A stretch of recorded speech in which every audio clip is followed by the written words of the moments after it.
inside lane and challenge for the lead. Side by side, they mirror each other into turn number 3. What used to be the biggest secret in NASCAR is no longer a secret. Friday night, under the lights of Texas Motor Speedway, the trucks prepare for an altercation of commitment, endurance, and dedication. Johnny Benson lit the fuse early, and he has got some working room. Skinner is poised and ready to strike. Ron Hornaday takes his blue and yellow Chevrolet to the lead. Tonight, anything is possible. Everything is on the line.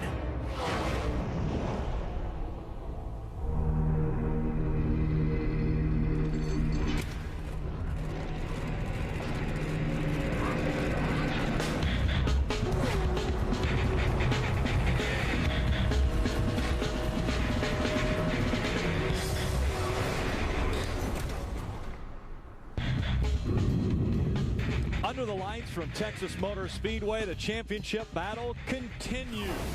Welcome to the NASCAR Craftsman Truck Series Chevy Silverado 350K. Fort Worth, Dallas, Texas area, a 1.5-mile racetrack, and it's so fast here, but we have got 4 points separating 2 guys with 3 races to go. What an incredible point battle we have, and an incredible racetrack to have that point battle continue on. 3 races to go here. It's anybody's call. Well, when you come to Texas, everything is amplified. And when you look at that big crowd, those drivers, you look at Jason Leffler there, the drivers down on pit road, they feel that electricity, and that affects how they run this race. They're going to want to put on a show for this huge crowd, and it's going to be very much fun to watch this first lap. It is the NASCAR Craftsman Truck Series putting on the show tonight, Friday night in Texas. A great crowd on hand for tonight's show. Let's go down trackside for our pre-race activities. Ladies and gentlemen, please rise and remove your hats as the United States Army 2nd Battalion, 354th Artillery, 95th Division Color Guard presents our nation's colors. Please remain standing as Texas Motor Speedway track chaplain Father Jay Atwood offers tonight's invocation. Let us pray. Eternal God, Heavenly Father, we give you thanks for the many blessings you have bestowed upon us. We give you thanks for the freedom we celebrate in this country and for the men and women who defend that freedom around the world. We give you thanks this night for the drivers, their sponsors, their crews, and their teams. Ask that you give them safety and protection and allow each of the competitors to do everything to the best of their ability. And remind us all that what we do is to your honor and glory. This we ask through Jesus Christ our Lord. Amen. Ladies and gentlemen, please remain standing and welcome country music star Jace Everett as he performs our national anthem. Oh, say, can you see by the dawn's early light what so proudly we hailed at the twilight's last gleaming, whose broad stripes and bright stars through the perilous fight o'er the ramparts we watched were so gallantly streaming, and the rocket's red glare, the bombs bursting in air, gave proof through the night that our flag was still there. Oh, say does that star-spangled banner yet wave o'er the land of the free and the home of the brave. Let's hear it again for Jace Everett and our national anthem. Big crowd here at Texas Motor Speedway. Again, 3 races remain. The drivers will strap in. When we come back, they'll start the engines. The NASCAR Craftsman Truck Series on Speed is presented by Chevrolet, an American Revolution. Brought to you in part by the official tools of NASCAR, Craftsman, and by Fastenal. We get it right. Opportunities continue to wind down in the NASCAR Craftsman Truck Series to find victory lane. 3 races remain as we are on race 23 of our 25 race schedule. 65 degrees here in Fort Worth, Texas. Clear skies, a beautiful night under the lights. Ron Hornaday leading Mike Skinner by 4 points as we enter this 23rd race of the season. Travis Kvapil holding on to a stronghold at the 3rd spot. Johnny Benson and Todd Bodine rounding out our top 5. Hello everyone, I'm Rick Allen alongside Phil Parsons and Michael Waltrip. Another trip to Texas. Now Texas, what a great venue for all of the things that are taking place right now in this NASCAR Craftsman Truck Series. We have really so many compelling stories here in the Craftsman Truck Series. We've got a great point battle between Hornaday and Skinner. We've got a couple guys trying to win for the 5th time here. Right. That's Brendan Gaughan and Todd Bodine. We've got Kyle Rowdy Busch trying to win 2 in a row. He won last week at Atlanta. And we have a great racetrack, a fast racetrack here in Texas to get that accomplished. This racetrack, when they originally built it back in 1997, was pretty much a one-groove racetrack. This racetrack has matured. The groove is widened out, and you can run now 2 and 3 wider on this racetrack. And what a terrific facility here in Texas for 3 races to go. Well, let me break down this race for you. Let's ask a few questions to win the race. What do you have to do? Do you have to run around the bottom? Yes, that's what most people say. Set your truck up for the bottom. That's the fast way around. Do you have to start up front? Well, sure. Last year, Boyer won it from the pole. In the spring, Bodine from the pole. And you know who's shaking their head right now going, Mike, you don't know what you're talking about. Brendan Gaughan. Because he's won this race 4 times in a row, never started better than 5th, and I don't think he's ever been down on the bottom of the racetrack. So that just goes to show you anything can happen when they throw the green flag here at Texas. So after all that's said and done, Mike Skinner starts on the pole and Chad McCumbee starts on the outside. Both of those are good options? Oh, take anybody. Just pick somebody. It's all good. Well, let's get the engine started. Let's go down trackside for the command. And now, ladies and gentlemen, please welcome your Grand Marshal, starting pitcher for the Texas Rangers, Kevin Millwood, for the most famous words in motorsports. Texas, are you ready? Gentlemen, start your engine.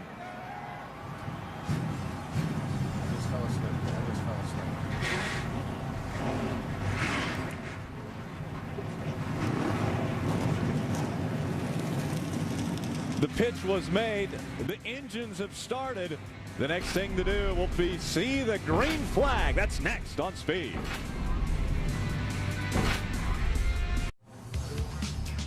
Chevy Silverado 350K about to get underway from Texas Motor Speedway.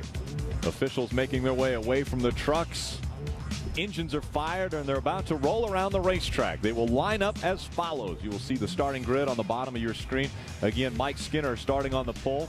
10th time this year, tying his record from back in 1995, and Chad McCumbee will start on the outside of him. We want to throw a spotlight on a few different drivers, starting with Adam Alexander. Who's in your spotlight? How about we shine the spotlight on Chad Chaffin, the truck you see on screen. He starts 26th tonight. For him, it's career start number 100 in the NASCAR Craftsman Truck Series. And you see the sponsor, Westerman Companies. They had a 5-race deal with this team scheduled to go away last week. But because Chad was making his 100th career start here tonight, they said, we'll come back for a 6th. And the team is in negotiations with the company to possibly sponsor this truck in 2008. A big night for Chad Chaffin, rolling off 26th. Ray Dunlap. Well, you know, Adam, I want to talk about a sponsorship also, because let's look at J.R. Norris. Now look at the tailgate there.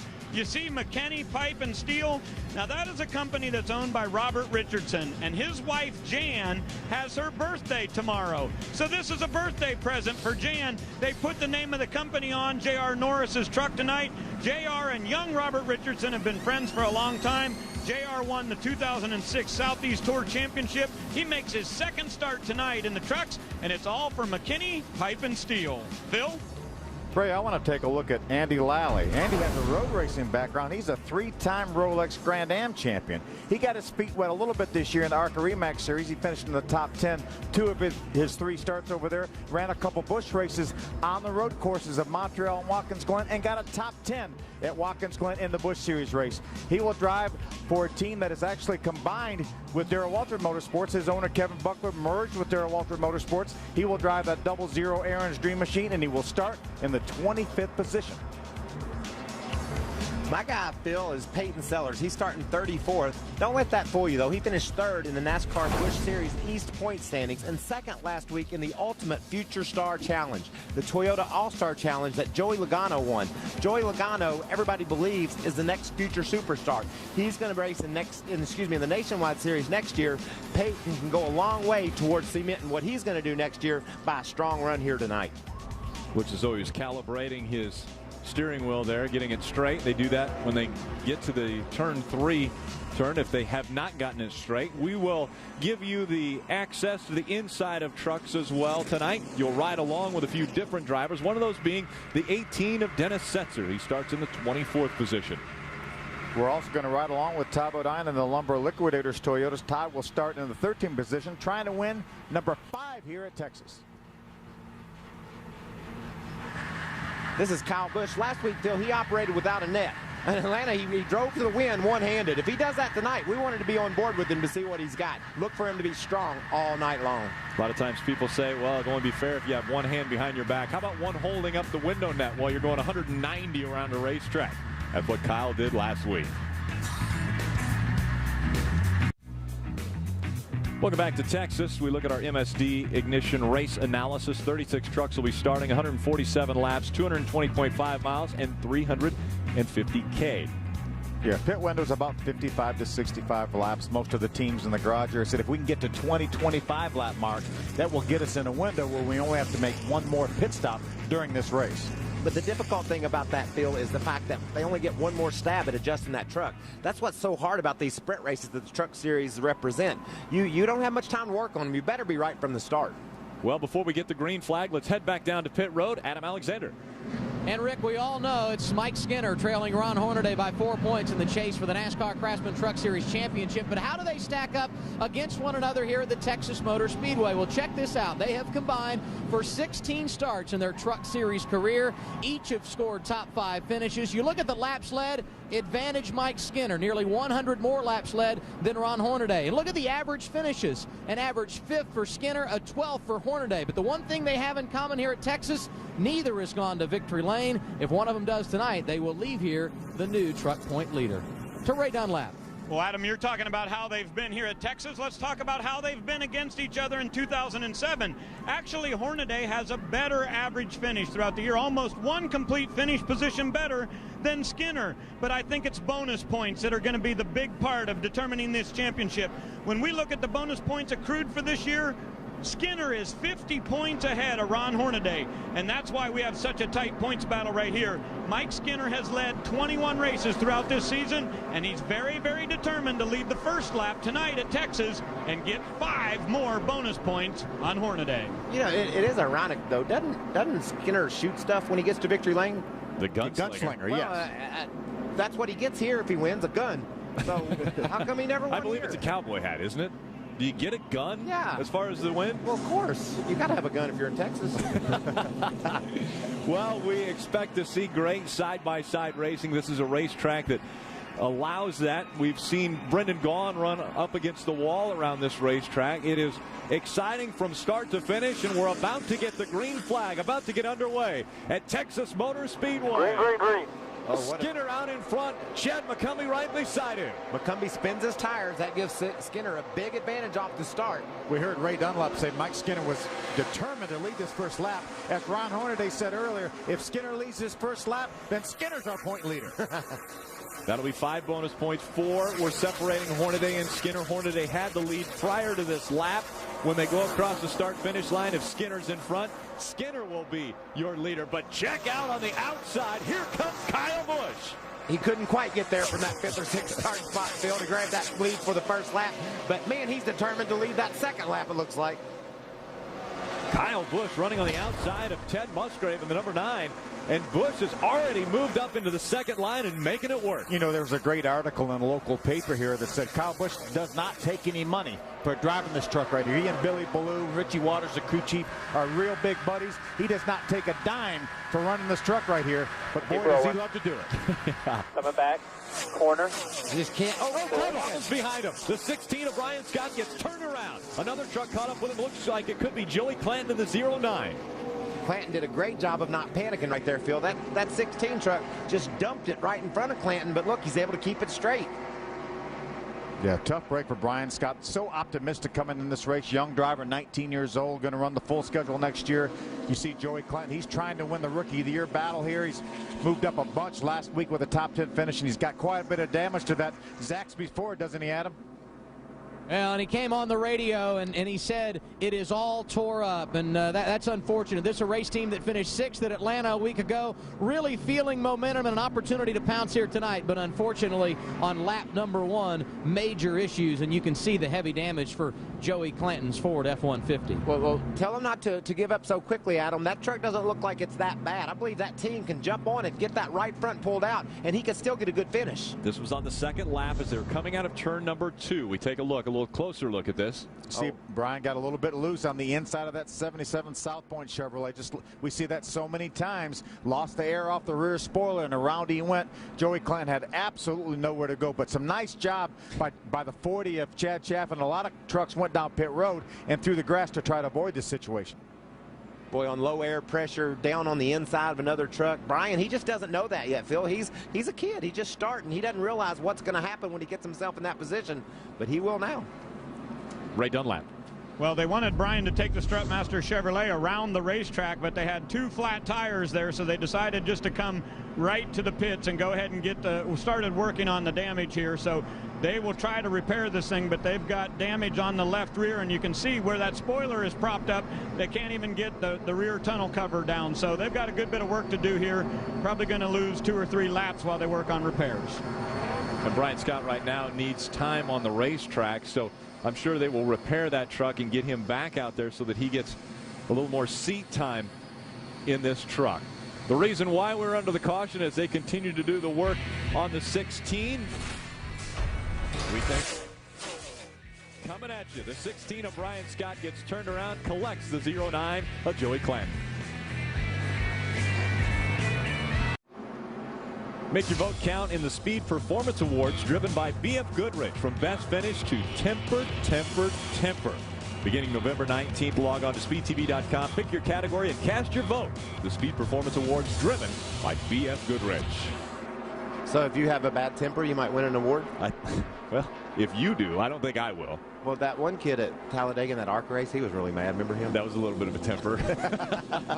I want to go ahead and nominate him. Yeah. How about Stephen Wallace last week at Memphis? That was a little bit of a temper. I just didn't see getting parked over that. We were about to go back to green flag racing, and they found some debris on the front stretch, and so they told them we'll go around one more time and be right back. We're going to stay under caution one more lap, pick up some debris, but these they've given them the one to go now, Rick. So when we come back, we'll have them hauling. Kyle Busch has moved up into the 2nd position from his 5th place start, and he looked like he wanted that lead on the first lap.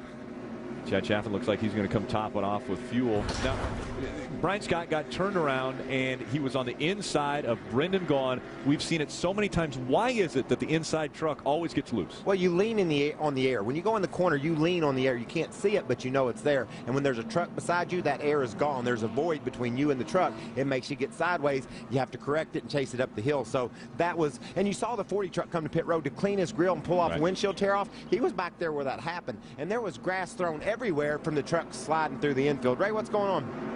Hey, Michael, just wanted to update Johnny Benson for you real quick. This was a great caution for this team. They were not able to communicate with the driver at all. Something was wrong with the radio. So under caution, Johnny pulled the radio out and messed with the plugs and messed with the button on his steering wheel, and now they can hear him. So communication is restored for the 23. Adam? Chad McCummey making his best start of the season of 2nd, but he's dropped to 6th in these first laps. He said on the radio, the truck is bottoming out in the turns and does not like to run up top. He gets a chance to restart in that bottom groove. We'll see if the 8 truck gets any better here, guys. Yeah, the good news, Adam, for that is the air pressure will build up more on these trucks, and that may help help that bottoming and out situation. You want to see somebody that likes to run up high? You watch where Kyle Busch goes when he gets to turn 1. If Mike Skinner cracks that throttle at all, Kyle will be around the outside of him. There he goes. He's looking. But Mike, he likes to hammer it too. He left that thing right on the floorboard and denied Kyle that position. That's what I love about our championship battle. Both those drivers, Mike Skinner and Ron Hornaday, love to run hard. They're not going to back into anything. And don't count out Ron Hornaday. Look at him trying to make it almost 3 wide there. They go 2 wide. Hornaday looked to the inside of Rick Crawford, thought better of it as Travis Quapple moves to the outside. Yeah, that allowed Chad McCumbee to pull back around the outside of Ron Hornaday. These trucks are a lot different right now, Phil, than they were when this race started. Like we said earlier, the air pressures have come up. They're wanting to handle better now, so these guys are able to take advantage of both the high line and the low line. Look at Teddy Musgrave there on the inside, battles back and gets around that 51 truck of Kyle Busch. Pulls back by Kyle Busch, so Kyle Busch drops back to second. Problems over on the right side of the screen. It looked like Hornaday may have made some contact. Benson got very sideways off 4, and then we got one spinning down the front straightaway. Problems on the front stretch now. That's the 47 of Regan Smith turned around. Well, that looked like a chain reaction. It looked like Rick Crawford had to check up a little bit. Ron Hornaday actually looked like he got in the back of Rick Crawford, and then the chain reaction fell all the way back to look like maybe Regan Smith might have paid the price. And Johnny Benson had something to do with it. I looked up, and he was plumb sideways and in the outside wall with that 23 truck. See Regan Smith making it back out onto the racetrack. This has brought out our second caution of the day. I sounded a little bit like Darrell Cartrip there. I did see that on cars. Kind of get excited when these trucks get going. I love them in Texas. This is what truck racing's all about. Let's see if we can see what happens. See Johnny's crew talking to him, telling him to get caught up. That truck will come to pit road, Phil. Yeah, that was Trip Bush. Watch now. Watch the 14 all of a sudden get loose, check up. Looked like the 33 ran in the back. And there's Johnny. He went, he did make a little bit of contact with the outside wall. The 30 checked up of Todd Bodine, and Johnny didn't have anywhere to go. He tried to avoid the 30 of Todd Bodine, got sideways and into the wall. They'll have to come in and work on that truck. Amazingly enough, Regan Smith was in front of all of that, and he still got sideways and turned around. Let's ride with Regan Smith right here. Don't ever be amazed at what we can do in these See Johnny right there. Looked like Regan just went through the inside grass there, and when he got the left sides in the grass, it just turned the truck sideways. He brought it back under control, put it back out onto the racetrack, and again, it was the 23 of Johnny Benson that scraped the wall. The lucky dog goes to Brian Scott, so he is your Aaron's lucky dog. The first one to get the free pass and back at least one lap. Brian Scott having problems early on, brought out our first caution. We'll be right back with more from Texas.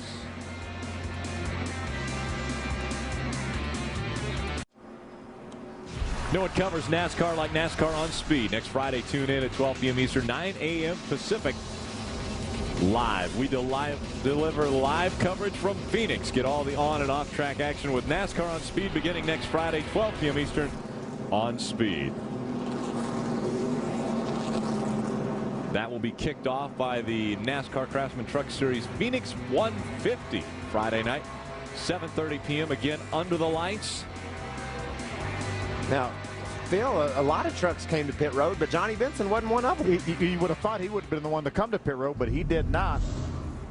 Here's what happened right here. The 14 all of a sudden slows down to 33 runs in the back of him. Then Todd moves up to try to give them some room and left Johnny with absolutely nowhere to go. And somewhere in all that mess, just trying to get it sorted out on the front straightaway, Regan Smith winds up sliding across the UPS sign. See the 47 right there. He's going to move to the inside. Maybe the 30 of Todd Bodine could have forced him down to the inside a little bit. He got the left sides in the grass, and that turned his truck sideways. Yeah, if you hit that grass just a little bit, it'll take your breath. That thing will jump right out from underneath of you. There you see the dirt and grass we talked about earlier when a truck slid through the grass and caused a whole bunch of problems for other guys. Here's Jack Sprague had to come in and address that himself. You can't let these things get hot. It'll mess up your whole night. Adam. And that's exactly why Jack Sprague came down pit road. It was overheating, so they came down, and you saw the replay of them cleaning the grass off the grill. This team was up to 12th after starting 15th. Felt very good about it. Unfortunately involved in this incident. Had to come down pit road, but I think they feel good about the truck and an opportunity to come back through the field, guys. When the race started, Skinner was 4 points behind Hornaday. As they run on the track now, 45-point deficit for Hornaday. Skinner back in front in the points. Green flag back out at Texas. But we know that those guys aren't going to give up. 2 races ago at Barnesville, Ron Hornaday got 2 spots in the last 3 or 4 laps. And last week it looked like Mike Skinner may have about a 12th, 13th place finish. He fights his way back to a top 5. And you saw Hornaday's attitude on that on the lap that created the caution. He was all over the truck ahead of him. The truck ahead of him had to let off the gas. Look at Ted Musgrave taking the lead. Here comes Busch. Very close time. Kyle Busch gets almost sideways, and that was our championship contender, Mike Skinner, that almost got sideways as well. Ted Musgrave in front of the field. I can tell you Kyle Busch did get sideways, in fact, and did a great job saving that truck. Kyle Busch continues to run that high line and doesn't get out of the accelerator. He is foot all the way down to the floor. But he hit that right front fender on Skinner's truck. It'll be interesting to see. Sometimes when you mess up the front end of these trucks, they'll go to push it in the corners, Phil. You need all the aero downforce you can get on these trucks. Kyle's truck might go away on him now that he's had a little bit of contact. Watch Top Bodine move by that 14 trucker, Rick Crawford. Rick looks like he's really struggling through the center of the corner. That allowed the 30 of Top Bodine to drive underneath him. All clear. There's Johnny Benson, who ran into the wall. It didn't seem to affect his truck any. Hit it with that right side, but he's driving up underneath Crawford too. Yeah, Rick is really struggling. Let's take a look back at what we saw just a few minutes ago with Kyle Busch as Teddy Musgrave went to the lead there on Mike Skinner. Watch Teddy Musgrave go to the lead. Now Skinner's going to come back down the hill a little bit. Really, the forces of 51 down onto the apron, and he gets completely sideways. Watch how sideways he is. And the interesting thing is he's that sideways, and right now he's wide open again, Phil. He says, I got to go. I can't be messing around. He only lost 2 spots. Don't want to lose spots on the racetrack here at Texas Motor Speedway, so he gets right back in the gas. Kyle Busch now being scored at the 4th spot. Skinner just did not think that he could make up that ground. He couldn't close that distance, get inside of him, get in the corner, or he wouldn't do that. He would have let Skinner have the corner, so Skinner took it. Kyle was in there pretty far. There goes that 60 of Jack Sprague. Remember, he made a pit stop on this last caution flag to clean the grass and stuff out of his grill. Looks like he's making some major moves here. Moves all the way up into the 19th position. Willie Allen in that green, number 13, still in our Rookie of the Year battle. Bliss is driving the 4 truck this week, and he didn't qualify well, but that truck looks like it's pretty well hooked up now, Phil. Yeah, so many top 10 finishes for Mike Bliss driving that open joist Dodge for Bobby Hamilton Racing. You got to figure he's going to drive it to the front tonight. He has all year long. Had a great run at Memphis, finished in the top 2, finished second at Memphis in the Busch race to David Ruderman, who was driving whose car? He was in my car. Well, there you go. A lot of people said that was Michael Waltrip Racing's first win, but it's actually our first win in a Toyota. What's happening here, Phil? Looks like he's overheating a little bit. 30-45. Water spilling out the right side of that at the base of the windshield. That's the overflow. Yeah, that situation usually does not get better. You don't see a whole lot of grass. A lot of tape, though. See the tape down on the bottom part of the grill? He's got a lot of tape on that truck. That could cause that truck to overheat. Pegged. So the gauges are pegged, and that's a bad sign. Eventually, those gauges are going to come down. That means there's going to be no water left. So he may have to come to pit road. Watch what he needs to do. He needs to... Both of them. I can't tell. They're both all the way down. See right there, that's the steam coming out. Todd's talking about both gauges, the oil temperature and the water temperature. He says they're both pegged, which means they're both at as high as the gauge will read. And you can see right there on the bottom, he's got a lot of tape on the front of that. Water and oil are both pegged. He's going to have to come to pit road, rip some tape off that truck, or he's going to lose his whole night. 10-4. Todd Bodine, our most recent winner at this racetrack, struggling once again. We've seen him have problems here, fix them and come back and win the race. Yeah, I think he needs to sacrifice. We're going to come in here and put water in, and you push your water out bad. Yeah, I think that's a great call, because with a lucky dog, he comes in, puts a little water in. If he only loses 1 lap, then he can catch a caution flag. He's got a great truck, get back on the lead lap. Oil pressure look okay? It doesn't matter what the oil pressure looks like. We got to get some water in this thing. See him running low, Phil, trying to hang a little low to get some more air into that grill. Continuing to talk back and forth, crew chief. You need to come down here. We got to put water in it and push the bunch out. Mike Hillman Jr. I mean, Todd should have pitted that time. He's staying on the track. How do you know that? Well, we see it on TV. Yeah. Well, we can probably get on the radio and tell Todd that we see it coming out on television. I'm thinking Mike's got it. Yeah, and that's why they put that overflow at the base of the Do windshield. you want me to come in now or what? Both your gauges pegged, water temp and oil temp. Well, he's not going to make it this time either because he's just coming out of 4. He doesn't want to pit. Yeah, and the water is still continuing to shoot out. That's a good sign. That's a good sign. That means there's still some in there. These guys can come in, rip some tape, shoot some water in it, lose just a lap. They're hoping for a caution, and maybe they'll get one here. The 86 is slowed on the racetrack. 86 of Kevin LePage has slowed down. Looks like he probably has enough speed to make it back around, though.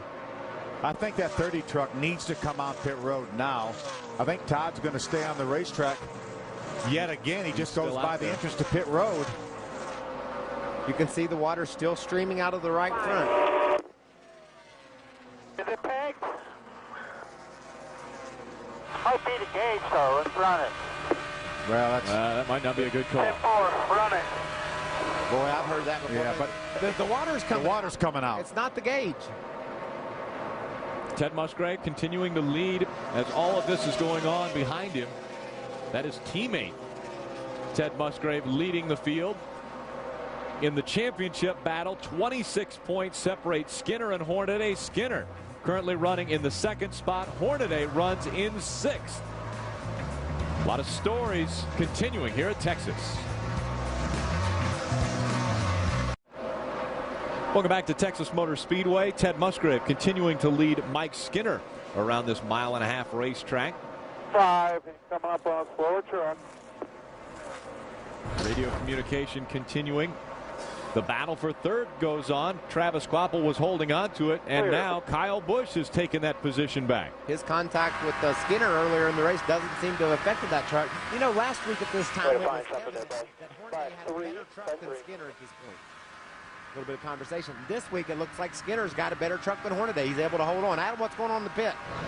And surprising a bit to see Kyle Busch drive around Travis Kvapil like that, because Busch was saying loose in, tight in the middle, and then both loose and tight off. A tough race truck to drive. But I guess when you drove 12 laps last week holding the window net, maybe you can handle anything. So Kyle Busch able to rally up to 3rd in the running order. Meanwhile, the guy that he just passed, Travis Kvapil, you see coming into your screen there, very tight. That is the reason Travis Kvapil perhaps dropped to 4th. To Ray Dunlap.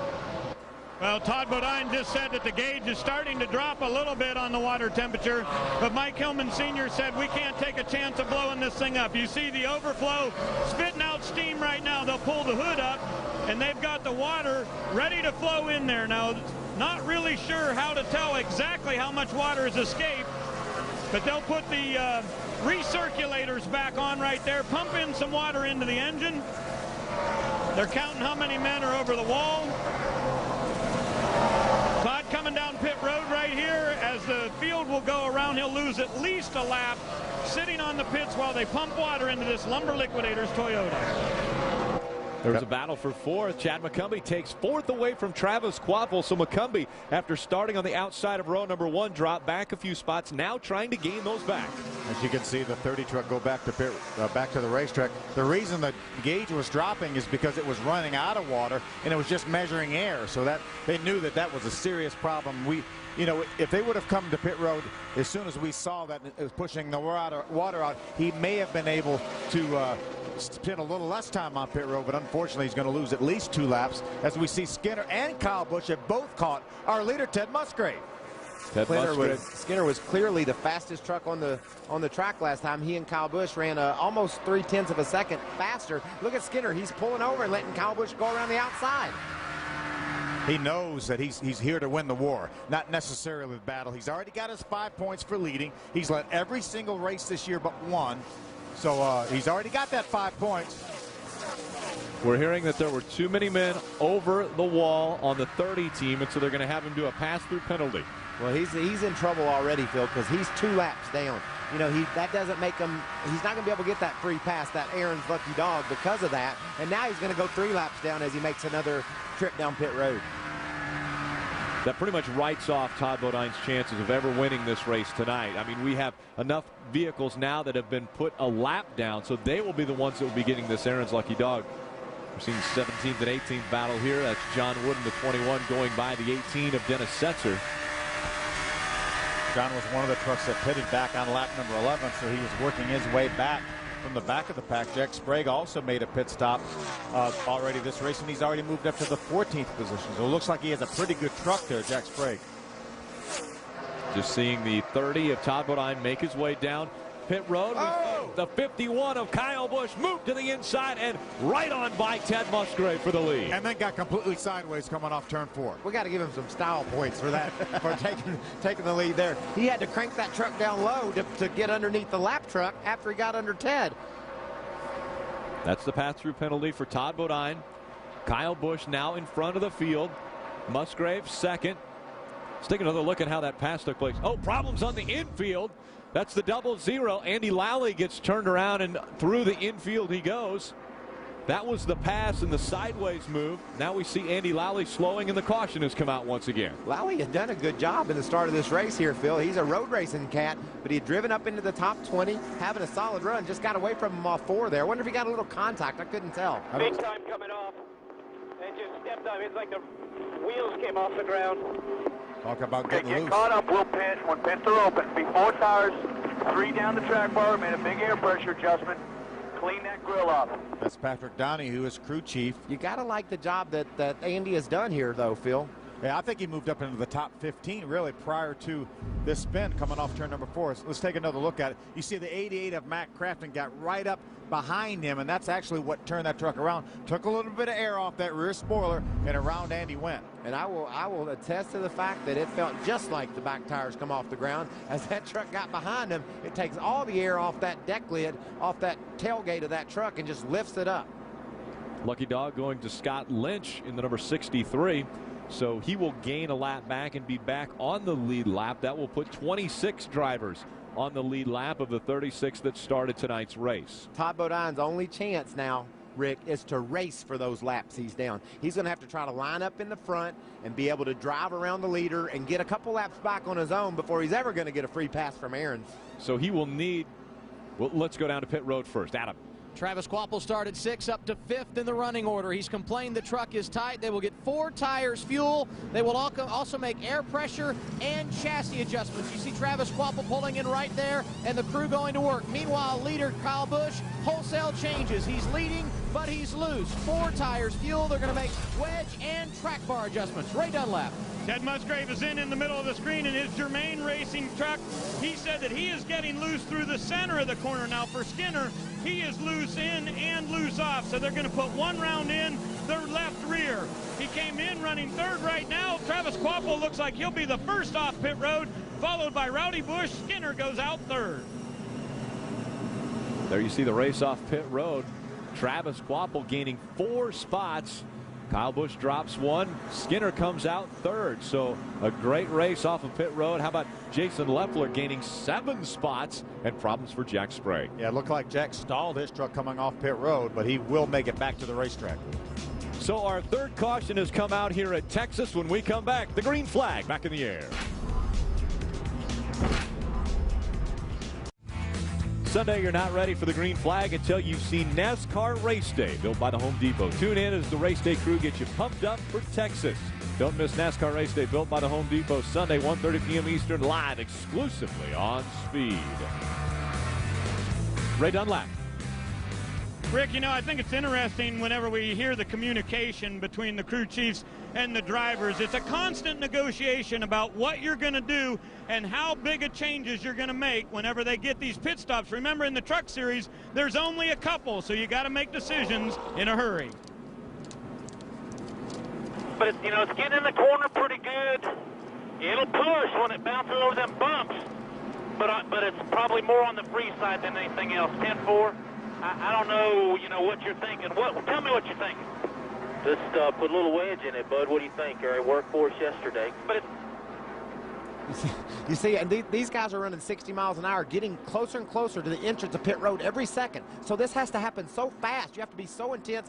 Talk to your crew chief, convince him what you want to do, listen to what he's wanting to do, and then make a decision. And you can see right now, if the race were to end, by virtue of the fact Mike Skinner's in 3rd, he would have the point lead back from Ron Hornaday. I just want you to know, these trucks are so, you can see the lap sled.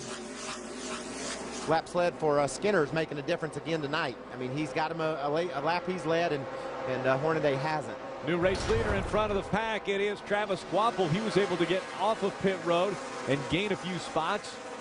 Yeah, great pit work by Mike Beam's guys to get that K&N Ford out front.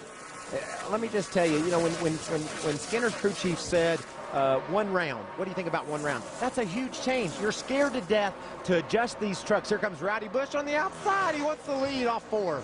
Kyle Busch goes to the outside. He'll take the spot away from Travis Kvapil, but Kvapil stays on his inside. Here he comes back. It's Mike Skinner right behind him. Travis is fighting back on the inside. Travis actually led that lap, but looks like Kyle Busch is going to prevail on the outside. Look at Ted Musgrave on the outside of Skinner. He's going to trying to bring Todd Bodine with him. We talked about Todd needing to get some laps back on his own. He's got to pass all these guys. He's 3 laps down. What's Villeneuve doing? Coming to pit road. Jacques on pit road now, so there must be problems on that number 27. Now side by side, here they go. It's Todd Bodine and Mike Skinner. Now remember, Todd Bodine is a couple laps down. He is racing to get positioned back, potentially get a lap back, but he's going to have to race for those laps. Yeah, he's 3 laps down right now. He's going to have to earn 2 of those laps down. If he could get back to 1 lap down, then he has a shot at Aaron's lucky dog. But look at that one truck right there.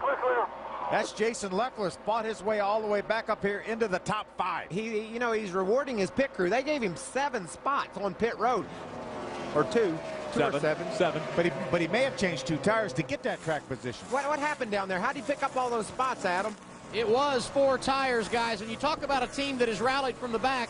They had issues in qualifying yesterday and had to do some changes that were unapproved by NASCAR, so therefore, despite qualifying 11th, they had to start at the rear of the field. He was able to drive the truck into the top 15, running 12th, and then, as you guys talked about, came to pit road, 4 tires, fuel. He goes from 12th to 5th, a driver's dream, Ray. Ron Hornaday is making a move to the inside on Chad McCumbee right now, trying to pick up a position.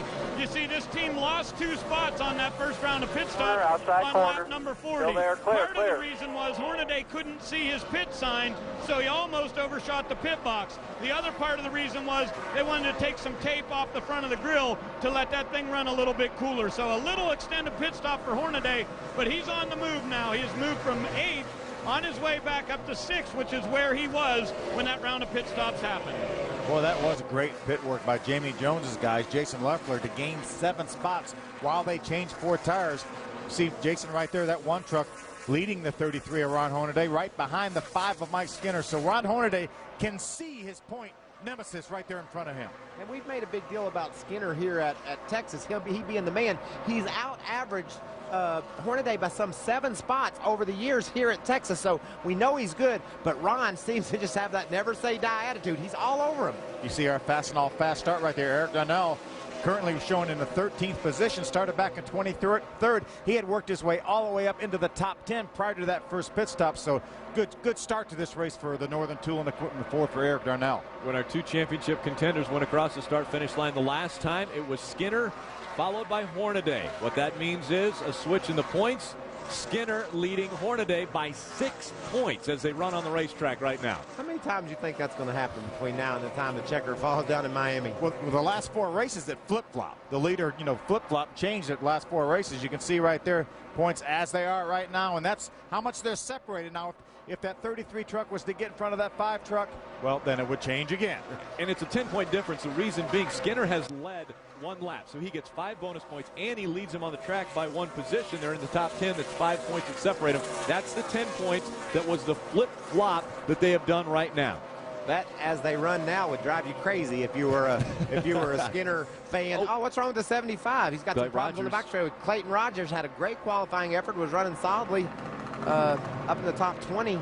Yeah, the engine did not sound good, and when it went by our camera position there, looks like I don't see any damage to that truck. You see Ron Hornaday closes in a little bit on that 5 truck of Mike Skinner.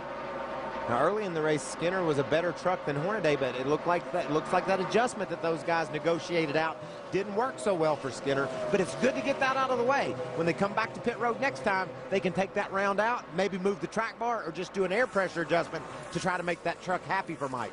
As we close in on the final races of this season, we're going to keep a spotlight on these 2 drivers. Obviously, they're going to go back and forth as to the lead change. Right now, Hornaday goes by.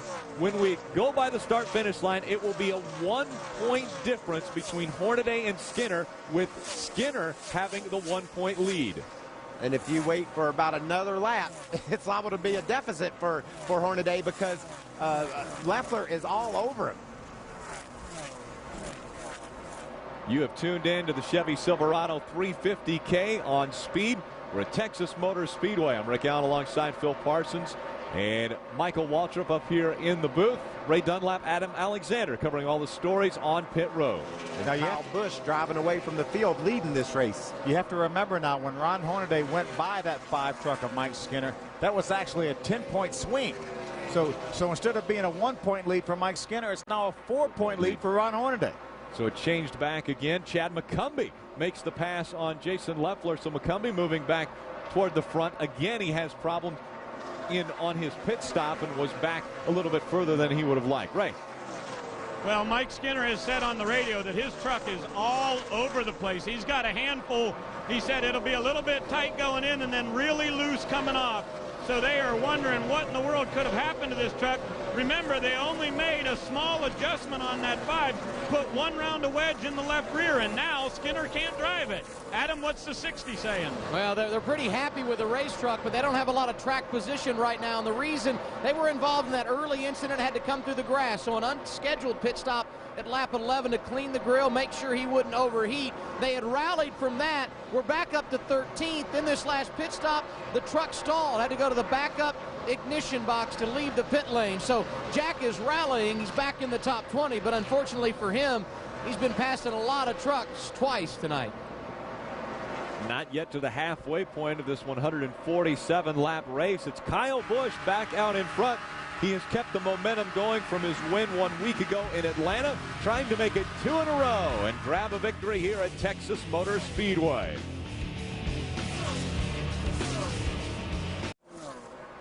Welcome back. Kyle Busch continuing to lead at Texas Motor Speedway. He's leading the Chevy Silverado 350. In his Chevy Silverado. That's got to be making somebody smile. I would think all of those Chevy manufacturer bigwigs would be smiling right now. Travis Quapple in his K&N Ford running in the 2nd spot. Then it's Ted Musgrave, Ron Hornaday, Mike Skinner, Chad McCumbee, Rick Crawford, Johnny Benson, Jason Leffler, and Brendan Gaughan, your top 10. Talked to Brendan Gaughan before the races. Thought he had a great Chevrolet here. He really felt like he would possibly contend for that win number 5 here at Texas Motor Speedway. He has worked his way up into the top 10. But he can. It's snowed just after the center. That's Kyle Busch. Hear Kyle talking about his truck. Brendan's running up high as normal, as you'd expect, but he's having a tough time holding off Terry Cook for that 10th spot. These trucks are a couple 3/10 off the leader. Michael, when we were at commercial break, you made the comment you didn't think that someone could win this race running the high line at night. How come? Because the grip is just so good with the tires and these trucks. You want to take the shortest way around. Now, if it's a hot, sunny day, that bottom gives up some grip. Maybe there's fresher asphalt up top. You go up there, you can gain ground. But racing at night, we've seen that pretty much historically. You can't get it done as well around the top at night as you can during the day. As we can see, Brendan Gaughan is struggling a little bit up on the high side of the racetrack. He allowed the 59 of Terry Cook to go by. Now the 88 of Matt Crafton takes over that 11th position from Brendan Gaughan. It's just a hard row to hoe up there. You know, look at the leaders. Look at all the guys that are up front. They're right on the bottom.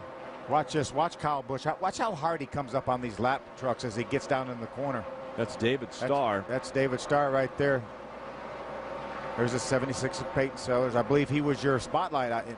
Peyton gives him a little bit of room on the inside. Kyle wasn't exactly sure that he had a full lane width down there, so he backed off a little bit. Well, Peyton wasn't so sure why Kyle was going so fast. He caught him a half a corner in one turn there. Adam, what's happening on pit road, dude? Well, in the 51 of Kyle Busch saying on the radio, it's free everywhere. Richie Waters, the crew chief, said take care of your right rear. The last thing you want to do when you're leading is have a tire go down. And this is the same truck that Kyle took to victory lane a week ago. They were scheduled to run a different truck here, but it was so good, they changed the engine, brought a fresh engine, and here he is out front once again. Let's listen to Kyle Busch as he rides up on these lap trucks there as they enter turn number 1. Watch this. There's David Starr first. He knows he's got Starr. Starr knows he's there, but watch the 76. He's not sure about him. You hear him pedal that throttle. He wasn't sure. He wanted to make sure he had enough room on the inside. We saw earlier in the race when he got up on the inside of Mike Skinner to try to take over the 2nd position. Mike squeezed him down a little bit, got him completely sideways. He didn't want to take that chance again. Travis, what's going on with that Travis Quapple? Or Adam, what's going on with Travis Quapple? I'm sure Travis wouldn't want to answer you right now. He came on the radio, said, We're losing power. I think there's a cylinder gone down, so they're talking about perhaps a motor issue. The crew working down here to set up and get ready for a pit stop. Tough break for Travis. The crew got him the lead on that cycle of pit stops, and now issues under the hood for Quapple, Ray. Hey, we saw Jacques Villeneuve come down pit road a little earlier in that number 27 UNICEF truck. He had a bad left rear wheel. Now they're still trying to evaluate that. They believe that somehow it got bent. It wasn't just the fact that it had loose lug nuts. The wheel was actually bent. One of those freak things that happens. And the yellow flag is coming out once again here at Texas on lap 68. Fourth caution of the night, and we see the damage to the right side of this truck as it comes a little closer to us. Yeah, that's Peyton Sellers in that 76 truck. See that Chevrolet, you see the right front tire has gone down. We don't know whether that was the cause or a result of the incident. This cat just ran second in one of the toughest short track races in the whole country. And comes here, qualifies in the back, and can't seem to run fast enough really to stay out of the way, Phil. Just goes to show you how tough it is to transition from weekly short track racing to this, the ultimate in NASCAR competition. It's one of the top 3 series in the country. So Peyton Sellers brings his damaged number 76 Chevy Silverado onto pit road. I'd say he blew a right front tire for some reason, ran over something. The setup a little bit off, whatever, but it looks like that right front tire went down and he got up into the fence. Yeah, they ran less than 30 laps, though, so more than likely probably ran over something. Look at what happened there. Why is that truck smoking? Why is that? Is that Kyle Busch? That's Kyle Busch. All of a sudden, he starts smoking. Kyle Busch, your leader, smoking. Adam, what's going on? Well, he just reported on the radio this thing is starting to sputter down the back straightaway. He thinks it's an electrical problem. They are talking about coming down pit road. They will pit this time. So the 2 guys running out front talking about engine problems, and you can see in the in-car he's taking his gloves off. Not a good sign for Kyle Busch as he comes down the pit lane. And as he comes in, right in front of him, Travis Quapple on the pit road. Mike Beam said, let's at least put fuel in it. The hood has gone up. They're going to check out the engine situation for Quapple. DeRay Dunlap. The Camping World Chevrolet has come in for Ron Hornaday here on lap 70. They're going to put 4 tires on this Chevrolet, but absolutely no adjustments. Hornaday says he feels like he's wearing the left front tire just a little bit, so that's why they wanted to get some tires on this thing now. Pretty good smooth stop for the guys and back to the racetrack. Saw a little smoke coming out from underneath the hood of the 6 when they were working on it. The hard left turn for Kyle Busch. He went behind the wall. Kyle Busch thought his was terminal. They think maybe they can work on the 6 truck. Maybe it's just a plug wire that has fallen off, Phil. You see that every now and then. Yeah, he was only about 0.4 of a second slower than Kyle Busch when they were running under green before the caution came out. You can see all of a sudden this truck starts smoking. Kyle reported in that it was missing a little bit on the backstretch, and all of a sudden you see the smoke, and he brought the Flanders Beef Patty's Chevrolet into the garage area.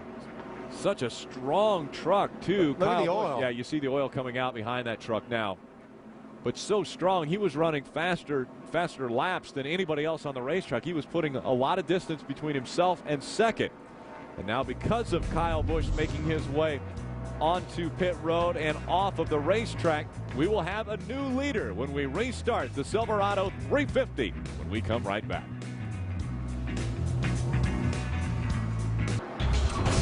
Coverage of the NASCAR Craftsman Truck Series on Speed is brought to you by the official tools of NASCAR, Craftsman, by Fastenal, we get it right, and by Just for Men.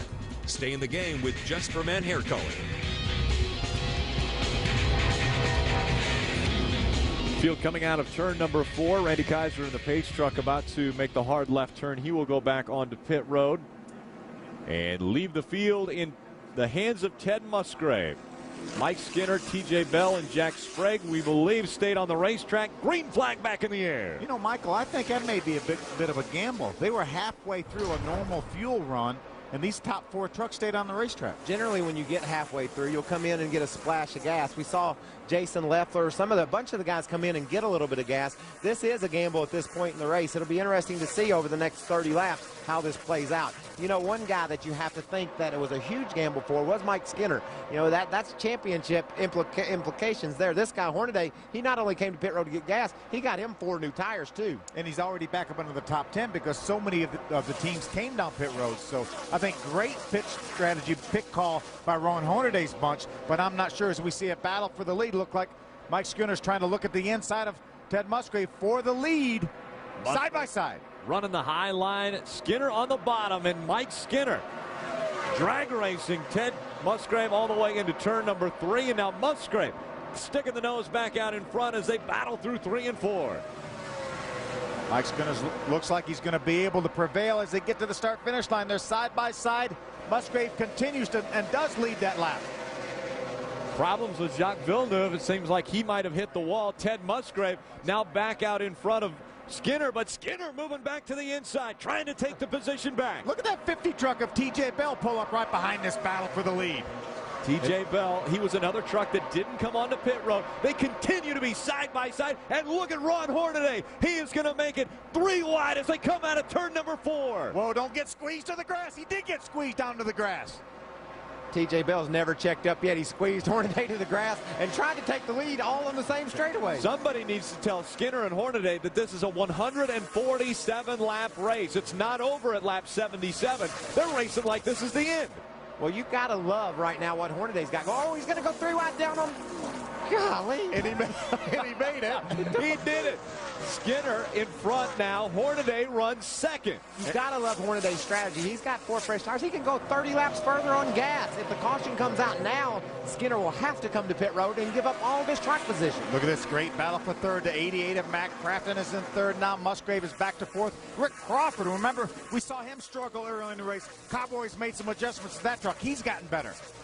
What you have to understand Skinner did, that truck got better and better as that green flag run before progressed. He was terrible. He didn't like his truck at all at first after those adjustments, but as the time went forward, his truck got better and better. He didn't want to come to pit road. He said, I got it now. I like the way this thing feels. This is working just right for me. And look at this. Championship contentions right here all lie on Skinner and Hornaday. And Skinner gambles, stays on the racetrack. Hornaday has been on the pit road, and we see the problem. Jacques Villeneuve is going to go through onto pit road because of a pass-through penalty. Yeah, it's not going to be much of a battle right here. Ooh, Hornaday ducked to the inside, and the 27 was there. I think the 27 possibly made some contact with a wall, which cost his first pit stop. Watch this now. He's on the outside. You see Terry Cook, the 59 on the inside. Jacques going to just bounce off the wall. It looked like J.R. Norris bounced off the wall right in front of him. It looks like Jacques was just following in his tire tracks, and both of them bounced off the fence. Look at this battle for the lead. Those 4 fresh tires got Hornaday all the way up to Skinner, but he can't do anything with him right now. Ray Dunlap.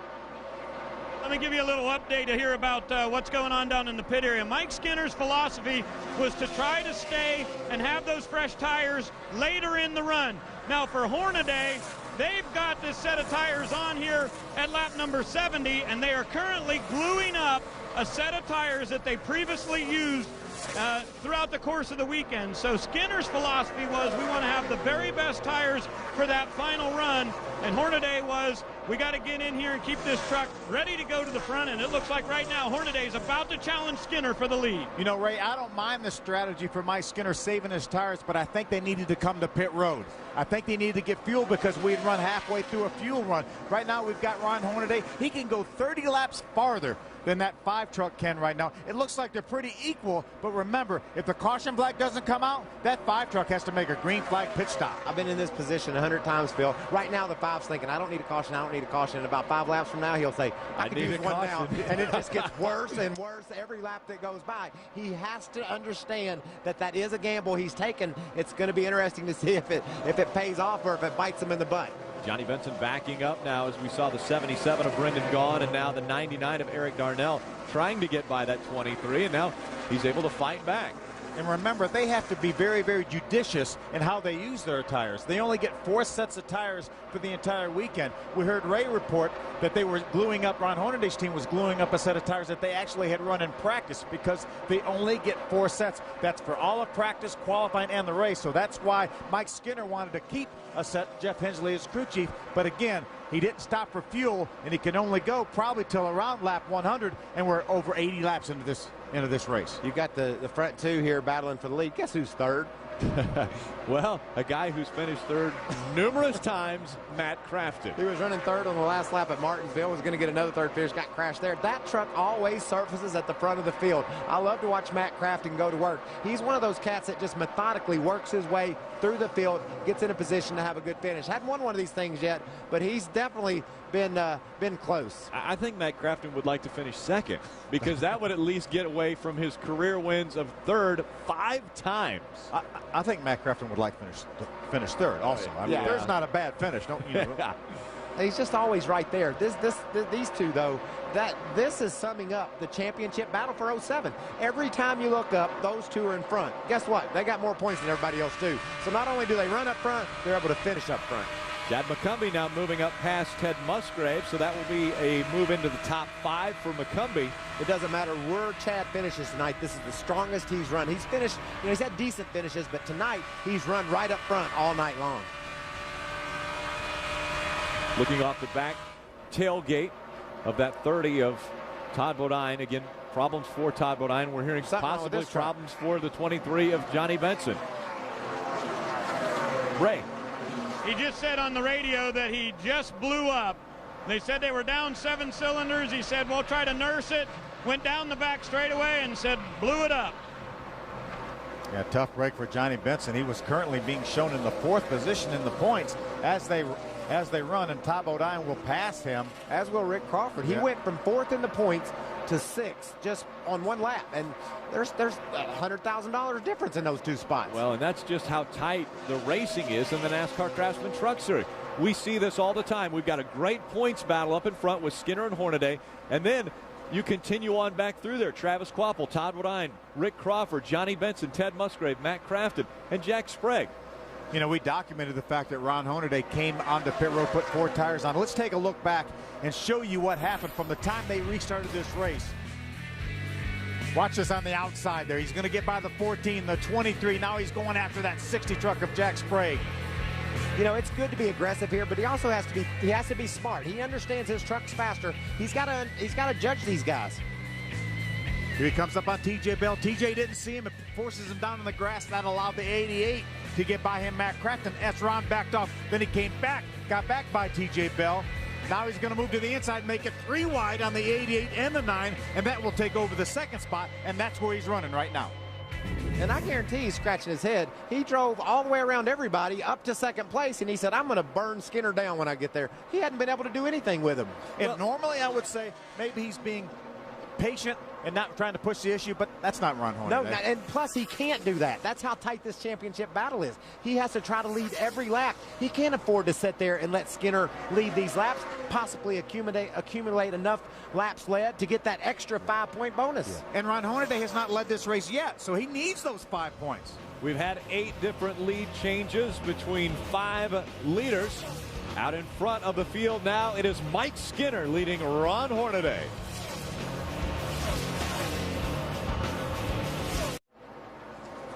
Welcome back to Texas Motor Speedway. Just completed lap 95, about 10 laps away from when Skinner will have to come down pit road. But that truck's going away, Phil. Hornaday's all over him. He about made the pass while we were break. We hoped he wouldn't, so the fans at home could watch it. But his truck is just faster exiting the corner, Hornaday's is. But this is nerve-wracking for Hornaday right now, and Skinner both. Hornaday hopes the caution doesn't come out because he wants Skinner to get to pit road. But then he's going to want it to come out so he can pit under caution. Right now, Jeff Hensley is about to throw up. He's the crew chief on this 5 truck of Mike Skinner. He knows that he's less than 10 laps away from making green flag pit stop. And then there's 30 laps. That anytime in those 30 laps, if the caution were to come out, Ron Hornaday would probably have a lap on Mike Skinner. May cost him as many as 15 positions on the racetrack. And moments ago, Ron Hornaday was all over the back bumper of Mike Skinner, but look at the distance now Skinner has put between he and Hornaday. There's a lap in that truck. It cost Hornaday a lot of track position. He literally was all the way up beside him exiting the corner. It looked like it was just inevitable in a lap or so he would make the move. Watch how fast I bet you he pulls back up on Skinner But you know, and again, Phil, he's got to lead all these laps. He doesn't want to see Skinner out there leading this race. Look at Brendan Gaughan. He's making a move on the high line. We've seen it before. He's going for the 7th position. Drives by Rick Crawford to take over the 7th spot. And this is when the high line starts to pay off. As the tires get older and it's hard to stick on the bottom, there's a little bit more grip up top. Look at him. He not only drove around for the 7th spot, heck, he's thinking he might get up to 6 here on Musgrave. And there he goes, right around the outside of Musgrave. Just what Brendan Gaughan is looking for, a strong truck here at Texas. He could break the record as far as most wins at one racetrack. He has 4 wins at this track. They came consecutively in 2002 and 2003. Looking for his 5th win. Mike Skinner right now looking for a caution that doesn't look like it's going to come out. Mike Skinner will have to be on pit road when we come back to Texas Motor Speedway.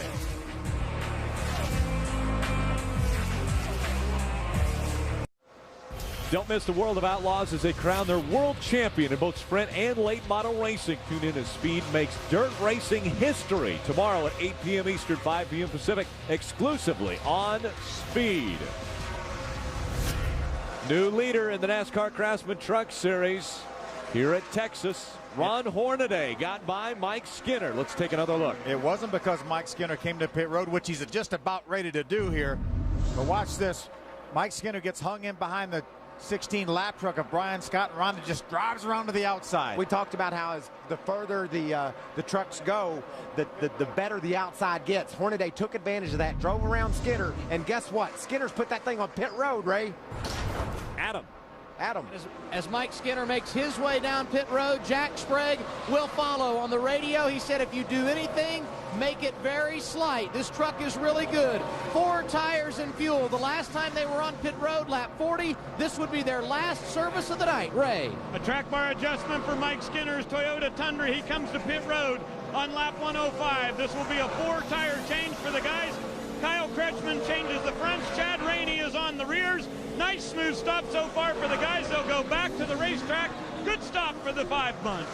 Well, it's a great stop, but they've gone back to the racetrack a lap down, Phil. The 9 truck of Ted Musgrave, who also stayed out, is now on pit road. And this is a rarity. Very few times do we see green flag pit stops in the NASCAR Craftsman Truck Series. Well, these guys have only run half a fuel load. We talked about that when they didn't pit. Hornaday can go another 20 laps from now. So this is tense times for your championship leader. Right.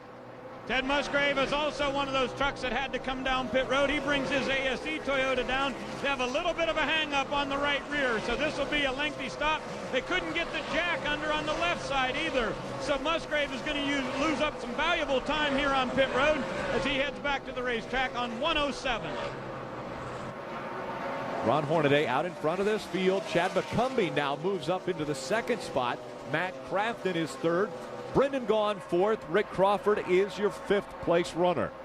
And now Mike Skinner is just hoping that we don't get a caution flag so Ron Hornaday can make his pit stop under caution, and he will find himself a lap down. Let me tell you how tense this is. Skinner's hoping there's no caution. And you know why? Because he doesn't want to go a lap down. But if there isn't a caution and that 33 truck has to come to pit road for a pit stop, Skinner's going to make up a gob of time because he's got those new tires right now. He's steaming around this racetrack, gaining time on Skinner. So when Hornaday comes to pit road, he's going to lose that advantage that he has now and then some. Bad news for the 50 truck of TJ Bell. He had a lug nut missing. He's going to have to come back to pit road after making a green flag pit stop. There he is right there. What a tough break for them. He had stayed out, as did Mike Skinner, and he was running up in the top 12 positions. And unfortunately, 2 green flag pit stops there will take him completely out of contention. Ron Hornaday running strong in front of Chad McCumbee. Over 5 seconds the lead he has, right? Here's the situation, guys, for Hornaday's tires. He pitted the first time on lap number 40. They put on a set of sticker tires, and he ran all the way to lap 70. That's where they pitted the second time.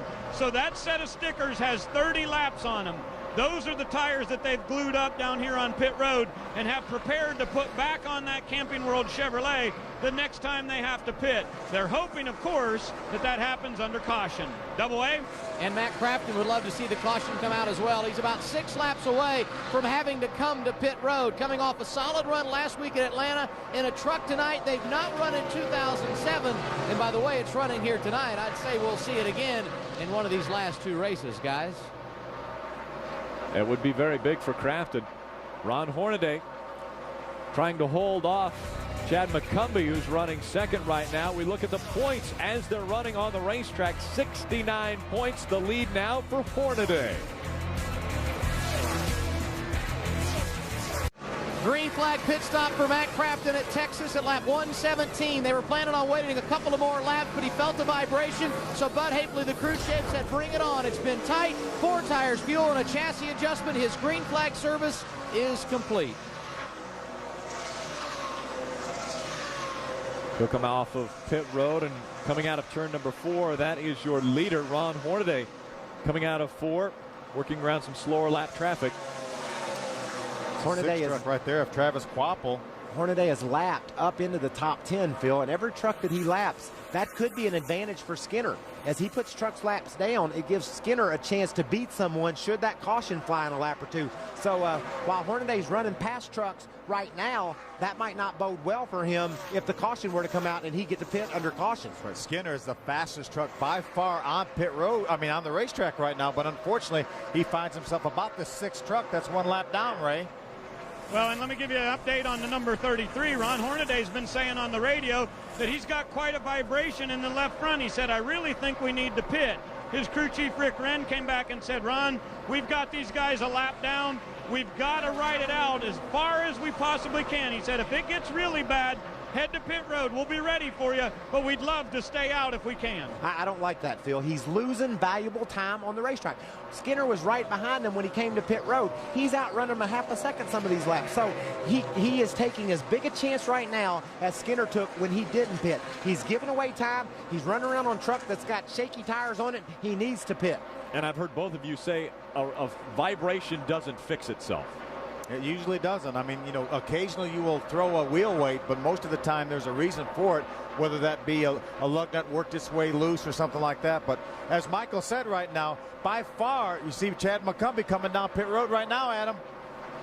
And he was in the top 5 a week ago, Phil. The engine gave way, and it ruined what was a great afternoon for him. A brand new race truck that they brought back this week. His career best qualifying effort yesterday evening. They called for right side tires. You can see the steam coming out of the overflow. A little bit warm at this stage of the race. Lap 121, right side tires and fuel. And there goes McCumbee, his final stop of the night. And they didn't swipe on that grill either, Phil. That was a perfect chance to try to get some of that debris off the front, maybe help that thing cool down somewhat, but they didn't elect to do that.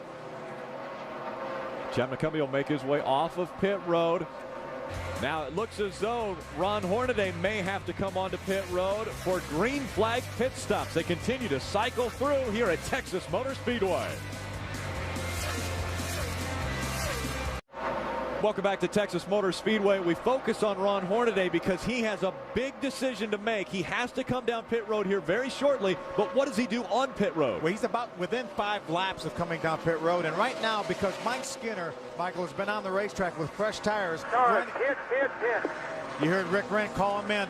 Mike Skinner's been on the racetrack running a half a second faster every lap. The only shot Ron Hornaday has is to try to do gas and go and eliminate that track position he's going to lose on Mike Skinner. It's huge. I think Hornaday's hands are tied. But look, the fastest truck on the track is the 8. Chad McCumbee has driven up and caught Mike Skinner. Here comes your leader, Ron Hornaday, trying to slow that thing down. He can't slide those tires, Phil, or they will have to change them. Yeah, you can't speed on pit road because that would result in a penalty. He's coming down pit road now. Ray, what's he going to do down there? Well, Rick Wren is saying 2 tires, but he has walked down off of the pit box and talked to all of his guys here. Crew members ready to go over the wall. The gas is ready. Here goes the Jackman to the right side. They are going to do right side tires. It'll be a 2-tire stop for the Camping World Chevy. Lots of gas in there. This tire gets away. Danny Stockman will take that. All they got to do is get out of the way. Right side's only for Hornaday. He's going to retain the lead, Phil, but it's going to be close. Hornaday's just coming off the end of pit road. Skinner's exiting turn 4. He'll have to get up to speed and stay on that access road down on the lower part of the racetrack. That was a great call. They had to throw the dice. They had to do something different than Skinner did to make up for all the time they've lost on the racetrack here lately. Hornaday trying to hold on to the lead. Here comes Mike Skinner out of turn number 2 now. Hornaday still has close to a straightaway lead on Mike Skinner. 2 right, Mike. They just told him he only has 2 right side tires. That was conveyed to Mike Skinner so that he knew what was in front of him. And more than likely, those tires, right side tires, had 30 laps on them, because Ray reported earlier that's what he had glued up for his next set of tires. Focusing on Mike Skinner now. It's Skinner and Hornaday. They're running 6th and 7th on the racetrack. They're both on the lead lap. Eric Darnell is leading the race right now, but Skinner and Hornaday, the 2 fastest trucks of the day, are back on the lead lap. Our point championship coming in was 4 points that separated Hornaday and Skinner. On the racetrack now, 3 points separate them. Hornaday still in front. Eric Darnell leading this race at Texas. Race leader Eric Darnell now on pit road. The big thing here is when Ron Hornaday crossed the start-finish line, was he the leader? It looked as though Eric Darnell was still leading when they crossed the start-finish line. So now Ron Hornaday will be maybe within 1 lap of leading the most laps in this race. Well, he's definitely got the lead now as he exits turn 2 over there, and is running a couple of tenths faster usually than Hornaday, but over the last couple of laps, Skinner has started to outrun Hornaday. Hornaday still has about a 4-second lead right now on Mike Skinner. We're getting a report from Russell, our statistician, that Mike Skinner has clinched the 5 points for leading the most laps. Unless we have a green-white checker. Unless it goes overtime. Right. If we go overtime, then we could have another. All bets are off then. Another twist in this championship battle. So close. So many different variables are playing into this deal. Ron Hornaday getting by the 59 of Terry Cook. Now going to the outside of the 30 of Todd Bodine. Hornaday is leading this race. Mike Bliss still scored in 2nd. He just got passed by Mike Skinner, so Mike Skinner now has moved up into the 2nd position. Ran a little bit slower than Hornaday that last lap, but those 2 cats racing for this championship have resurfaced in 1 and 2. They use 2 totally different pit strategies to wind up in the same basic place at this point in the race. What a great call by Rick Wren and that team to get those 2 tires. Here comes Chad McCumbee. What a great run he's had. He takes over the 3rd position from that 4th truck of Mike Bliss, but I don't think there's any way. Oh, we got a spin off. Travis Quapple. Problems for Travis Quapple. He slides down pit road, slamming into the wall on pit road. Travis Quapple now will move into the infield grass. He blew a right rear tire, Phil. Tore the whole right rear corner off that truck, because when that tire blows, it rips that sheet metal loose. Now, what are we going to do? We're going to get some tires? We're going to stay on the track? I don't think we have any tires left. Well, that would be good. We know Ron Hornaday put tires on that had 30 laps on them. Mike Skinner put his last new set of tires on his green flag pit stop. We're inside of 10 laps, so no free pass. Won't have a free pass. They will restart single file. We have 10 trucks on the lead lap, and Skinner, I think, knows that Hornaday's got him beat right now. But can he take a chance? Can he come in and get some right side tires that are fresher than the ones he has? He can't give up the track position, Michael. He's going to restart right behind that 33 truck of Ron Hornaday. He cannot give up the track position. Well, he knows he can't beat Hornaday, or we haven't seen evidence of it over the last 10 laps. Hornaday has consistently been faster. Our 5th caution of the night comes out as Travis Quapple had issues coming out of turn 4. Let's take a look. See Travis getting out of his truck. He's gonna blow that right rear tire coming off turn right there, right in turn number 4. You see all the damage already to that quarter panel. Travis almost saved that truck, but made a little bit of contact with the inside pit wall. There's another view. He's going to make some contact with that inside pit wall. You see, that's Mike Bliss's crew right there, knowing how much they need a caution flag. They weren't celebrating that Travis Quapple was crashing, but they were celebrating that the caution was coming out. A lot of damage to that K&N Ford. They pulled it directly behind the wall, and Travis has climbed out of that truck. What a tough few races it's been for that Roush team. They lost 4 trucks between the 3 teams at Talladega. They lost 3 trucks at Martinsville, and now this truck here for Travis Quapple. What a tough break for that team. How come every time Mike Bliss gets in something, it winds up at the front? I mean, he ran second last week at Memphis to Rudeman. Now he's coming to pit road. He's going to get some fresh tires and some gas in that Ford truck. He's got a shot at the top 5 here. Adam, what are they thinking down there? Well, these actually, Michael, will be old tires because they only get 4 sets. They've already used up the other 2, but they are better than the ones on the truck. It's going to be a 4-tire stop for these guys. Looking, as you said, at a possible top 5 finish. They pushed it as far as they could on fuel, and the caution brought a big celebration. 10 races for Bobby Hamilton Racing, 6 of them resulting in top 10s, perhaps a top 5 here tonight. You know, as Adam reported, they're not new tires, but they're cold, Michael. These other guys are on the racetrack with hot tires, so that may be able to get Mike Bliss some of those positions towards the end of this race. Rick Crawford, another one of the trucks on the lead lap. Eric Darnell now just coming off pit road. Both of those trucks also on the lead lap. They will be racing for position when the green flag comes back out. Those positions that they want are the ones that Hornaday and Skinner are holding on. Let's take a look at tonight's Stay in the Game with Just for Men moment. What a great pit call by Rick Grant. We knew he had to do something to try to stay in this game. Here they come down pit road. Green flag pit stop. He knows Mike Skinner's faster than them. He's gained some track position. He's going to come in, going to make the call, Michael, for 2 tires, and that allowed Ron Hornaday to stay in the game with the lead. And that is our Just for Men Stay in the Game moment. And I love it. I love it. He's leading the race because he stayed in the game. When they come to the start-finish line, they'll have 1 lap of racing or 1 to go before the green flag comes out. Team owner Kevin Harvick standing by watching with Ray Dunlap. I'll tell you, it is absolutely unbelievable. Can you imagine how tight this thing has gotten? It makes me nervous, I can tell you that much. But these guys on this Camping World Chevrolet have done a great job, and there they are again. I guess those guys are proving why they're racing for the championship. They're running first and second, and it's exciting, I can promise you that. Did you give them any advice on what to do on that pit stop?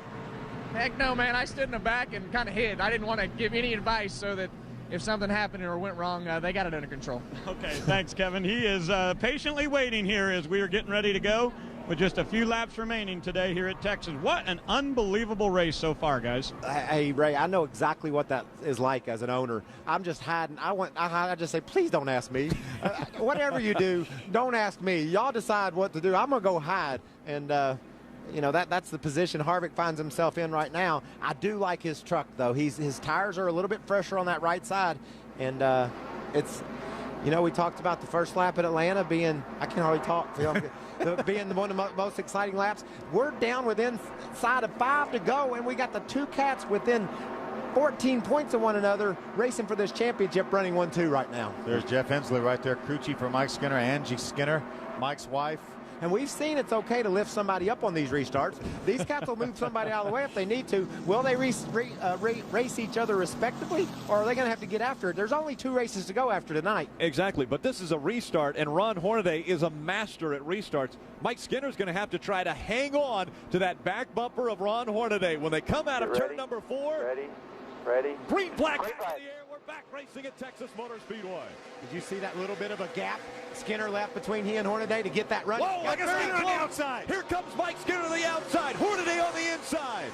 He laid back, got a little bit of a gap between him, made the run, and is on the outside. Can he make it stick off 2? Chad McCumbie's right behind him as all of this is going on. Here comes McCumbie to the inside. Gonna make it 3 wide in the bottom. Chad McCumbie goes to the front. He will take the lead. Hornaday and Skinner slide as they go through 3 and 4. Both caught up in the accident. Oh, Skinner gets hit late. Hornaday and Skinner both got hit in this accident. Unbelievable. Those 2 got into each other as Chad McCumbie made the pass on the inside. Caution has come out once again. Look at all of the damage to the numerous trucks involved. There's Mike Skinner. He's back on the racetrack. You see he does have some damage. But his damage is all in the back. Oh, look at Hornaday's damage. This damage is terminal. Skinner's trouble's all in the back. He can finish this race up. Hornaday's in trouble.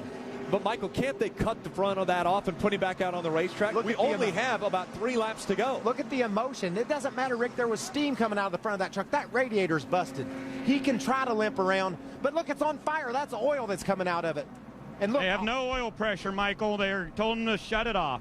Unbelievable. Angie Skinner taking a deep breath We're hearing we're going to get red flag. They're going to stop the trucks on the backstretch so that we can have a green-white checker finish. That was an incredible move by Chad McCumbee. He went to win the race. He didn't do anything wrong at all. He came off turn 2, got 3 wide, beat the 2 points leaders into turn 3, and when he did, Hornaday refused to give that spot up to Skinner on the outside. He tried to crowd Skinner up. They both got into one another, racing hard for a championship late in the going. You can understand those things. Nothing blatant there, and you got to pat Chad McCumbee on the back. Yeah, let's watch this. This is unbelievable.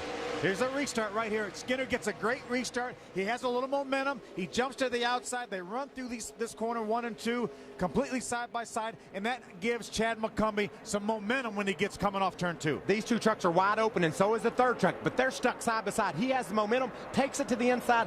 Look at the gap that he puts on these guys into 3. Now watch Hornaday. He tries to go up the hill and crowd Skinner up a little bit. They get together and spin out.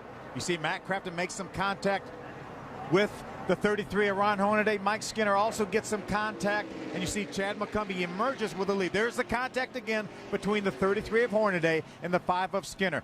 The 9 makes a little contact, and the 88. Now here comes the 5, and he also gets hit by the 88 of Matt Crafton. But man, you want to get hit back there where Skinner did if you can choose, and not up there where Hornaday did. Hornaday can indeed, I would say he could finish.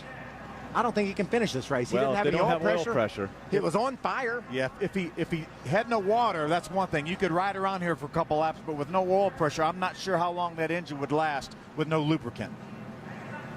There's another view right there. The 9 looks like he makes a little bit of contact. Then the 88 does the 30 in and also makes some contact with the 5 of Mike Skinner. Incredible turn of events here in the last 5 laps. Willie Allen sliding across the racetrack as well. Riding along, Todd Bodine. Ooh, there's a little contact. Crawford was trying to come down the racetrack. Bodine was already there. See, Hornaday almost caught him. Look at the emotion. That's a season's worth of anxiety all tied up into one corner. That one corner just about did her in. Angie Skinner can't believe what has happened. Deep breath. But she can take a deep breath because they came out on the good end of that stick. Yeah, that 5 truck right there looks a whole lot better than that 33 truck looks, Ray. Yeah, they're trying to assess the damage down here, Phil. Obviously, they cannot work on this truck while the red flag is out right now. So Rick Wren is telling them to get ready to be able to take the hood off. That's the first thing they need to do. The big question is, will this truck fire? Can they run it?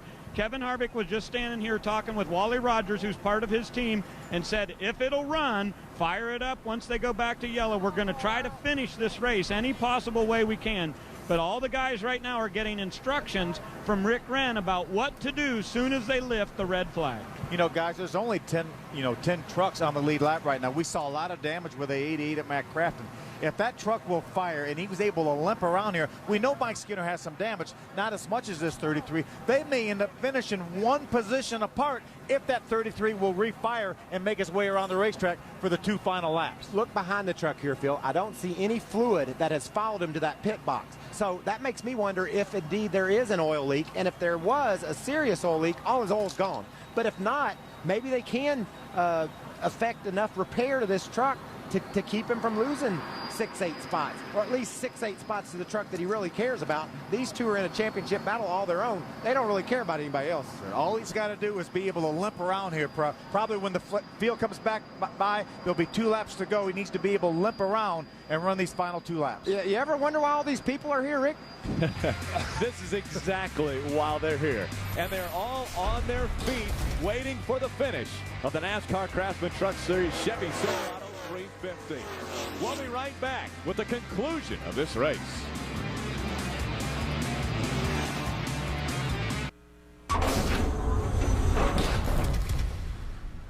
On today's Tools of the Trade, we're featuring Craftsman's 19.2 volt battery powered combo kit. And it comes with all 6 tools that you see here. You get a jigsaw, you get a vacuum, you get this handy dandy shop light, and one of the tools I use each and every day in my shop, the keyless chuck drill. It also comes with an orbital sander and a 4,500 RPM trim saw. Now what's really great is there's a charger and 2 separate batteries, so you can be using one tool while you're charging the battery to continue working the rest of the day. And it comes with this handy carrying case, so you can put all your tools in it and hit the road. Check out this Craftsman Tools of the Trade and other great programming on Speed on Demand. Everyone on their feet waiting for what could be a great finish for Chad McCumbee. We've talked so much about, the point battle. We're getting a report from NASCAR that the 33 of Ron Hornaday will be held one lap because he moved up to pit. You're not allowed to change your position under the caution flag. You have to fall in behind whoever you're behind. He pulled up to the front of the pace car, and they will be held a lap, and that will take him out of contention probably for a top 10 finish, even if he can limp around, Michael. And every competitor understands that. You cannot move up to pit. That's one of the rules in NASCAR. That means he went around the field, past the field to get to pit road. Now, was that a smart move? Probably. This team might have saved more time than just one lap by being able to analyze what they need to do to that truck to get it to finish this race. So I don't think that was a bad move. He's able to get it to pit road, stop, and sit there and let his team look at it. It might have saved him more than the lap that he lost. If you've seen the promos and just tuning in to the NASCAR Craftsman Truck Series for the first time, the past 4 races we've bounced back and forth as far as our points lead, and this here is what took place just moments ago when they were battling for the lead. Right after the restart, the 33 and the 5 are side by side. Chad McCumbee pounces on that. He has some momentum. He gets by both those trucks. They make contact. In turn, they both get hit down there after the initial contact. And look at that 8 truck right there.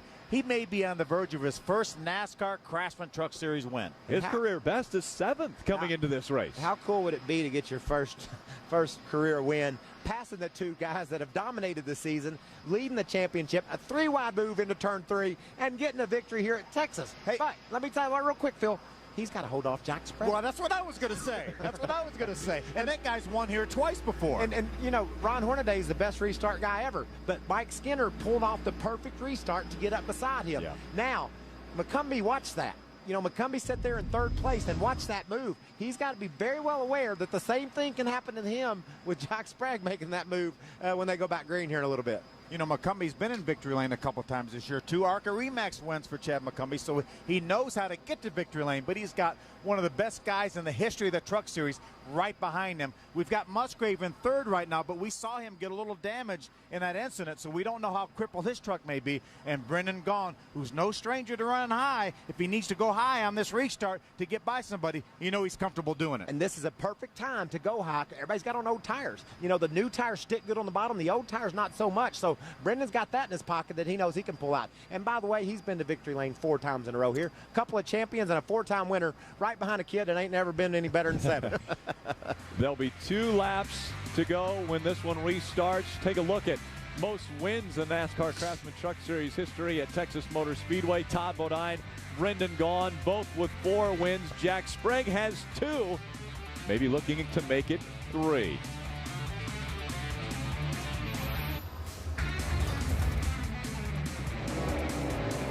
Here's Jack Sprague with win number 1 at Texas in his Craftsman Truck Series career. Driving for Rick Hendrick in the Net Zero Chevrolet. Going to celebrate a little jump into the mosh pit down there. And then he comes back and wins number 2 in the 16 Chevy Silverado for Dave Fusion Express Motorsports. I think Steve Coulter actually might have owned the owner at that time, and then Dave Fusion subsequently bought that team from Steve Coulter. And Jack Sprague sees the leader right in front of him. He knows he's going to have a 2-lap shootout. He's licking his chops. Again, we are under a red flag condition. Our 6th caution of the night, or 7th caution of the night, came out. And this is the reason why they were racing for the lead into turn number 3. 3 wide going into 3. McCumbee takes the lead, and then Hornaday and Skinner move up the racetrack, and that causes our most recent caution. We'll be back for the conclusion right after this.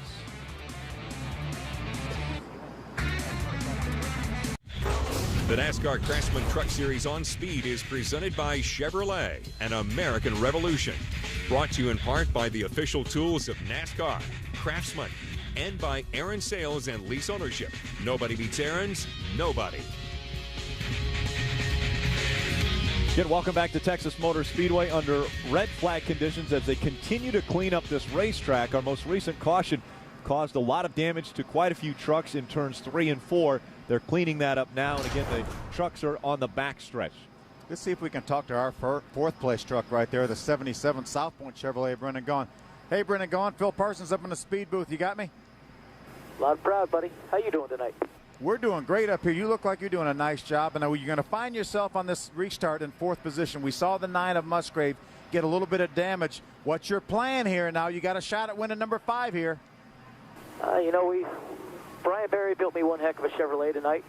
I ruined Chevy's day a couple years back by winning a bunch of races with a different manufacturer. Now, I think that high side is going to roll pretty nice. My spotter tells me they put a bunch of speedy dry on the bottom groove, so that don't bother me. I'm not there very often.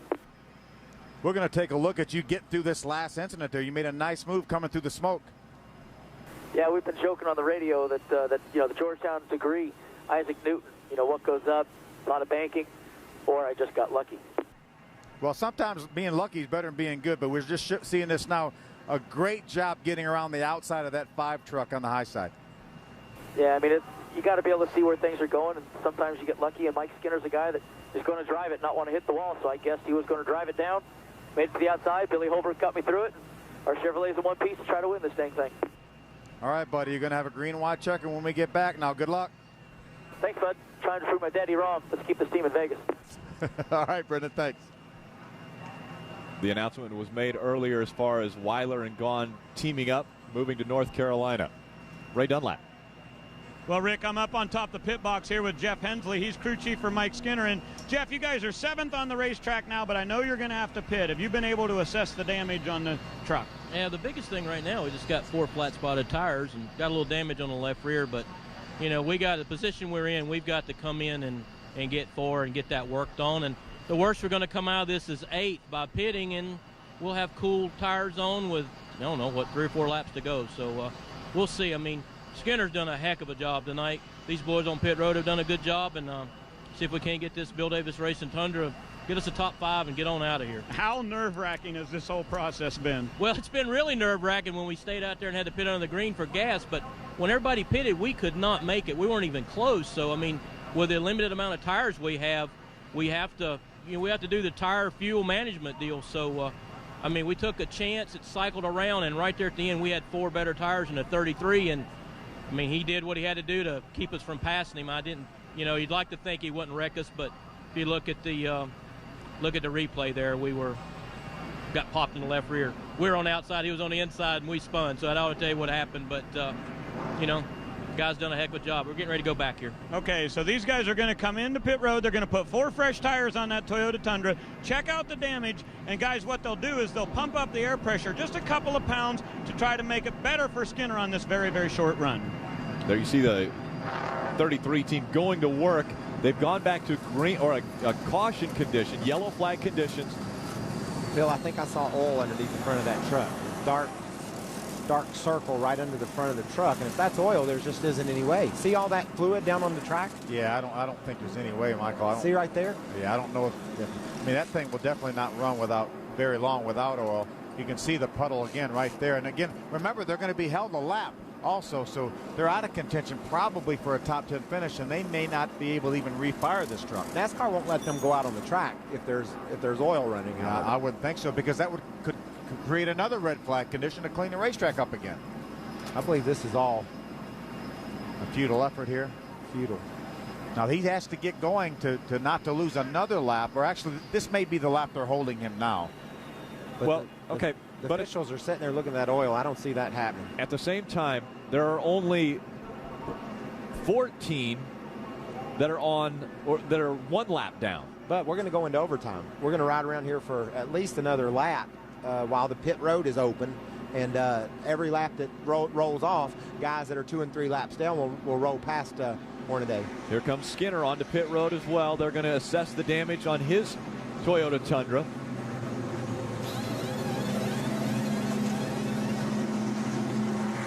Skinner doesn't look like he's got any damage that's going to matter, Phil.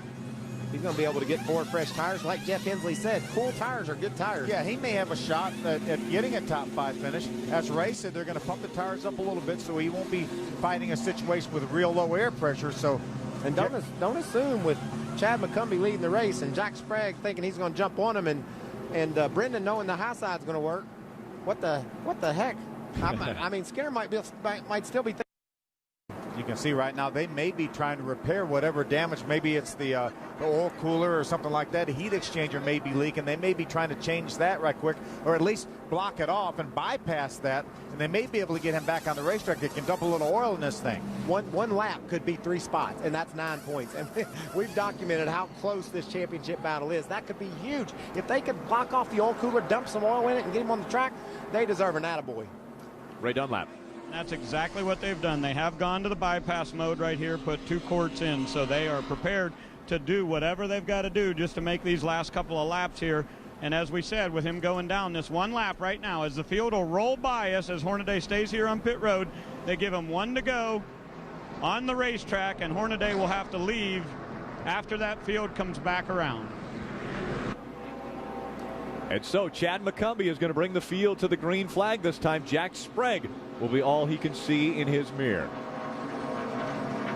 Boy, don't you know the nerves that Chad McCumbee has right now. Oh. Here he is, going to have a green-white checker, leading the Craftsman Truck Series race. He's got a 3-time champion in second right behind him. And you know what? His spotter's saying, okay, Chad, we need a good restart here. Don't spin your tires, but get a good start. Well, go fast, but don't spin your tires. You just don't understand. And don't give up the bottom. What this kid's going through. And I hope or the top. I hope they don't remind him that Brendan's back there lurking and Speedy drives on the low line. There's just so much stuff that Chad's trying to funnel through right now. But remember, he's the same cat that passed the 2-point leaders 3 wide into turn 3 to get this lead. Yeah. So he might be sitting there thinking, yeah, bring it on, boys. I got you. He's a pretty cool customer. He does not get rattled very easily, but we're going to see maybe the 2 biggest laps of his entire life start here in about 20 seconds. And if you want to look at history, we have had 4 green-white checkered finishes this season. All 4 of them have been won by the person leading when they went across the start-finish line. So Chad McCumbee, if history plays out, could be the second first-time winner in the 2007 season. Oh, this is... Here we are going to the green. Chad McCumbee just in front of Jack Sprague. Jack Sprague is licking his lips too, Phil. Green flag in the hand of our starter. Up in the air it goes. He wins the tires. He stays high though. Oh, and he gets turned a little bit as they come in. He will get turned by Jack Sprague. Right in front of the field they go. The wreck will happen once again. And that will be it, because we do only try 1 attempt at a green-white checkered finish. Look at the damage to this number 8 Chevy. Unbelievable. Ted Musgrave, that's your winner right there, will come out of this in front, and he will end up the winner of the Chevy Silverado. 300K. Unbelievable.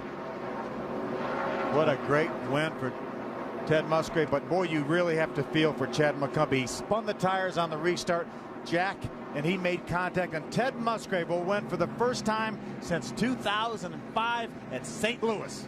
Just announce he's not going to be with this team anymore. Just goes out and wins the race. And guess who finishes in third? Mike Skinner. Mike Skinner will end up third. Ron Hornaday no longer on pit road. It appears he'll be about 17th, though, Rick. Losing. Well, and this is all going to shake out because Chad McCumbee is going to drop spots because he's not able to keep up the pace. Yeah, NASCAR will have to go back and review all the video they can find. There's Ron Hornaday right there. See smoke coming out of the bottom of that truck, but he did get back to the racetrack. That's what's key. But I cannot believe that Mike Skinner finished third, and there's Chad McCumbee. And boy, my heart aches for Chad McCumbee. Just aggressive racing on the last lap. We've documented it, talked about it 100 times. It's okay to run into people these days, you know. And Jack got a run on Chad. Chad tried to block him. Jack hit him, and they wrecked.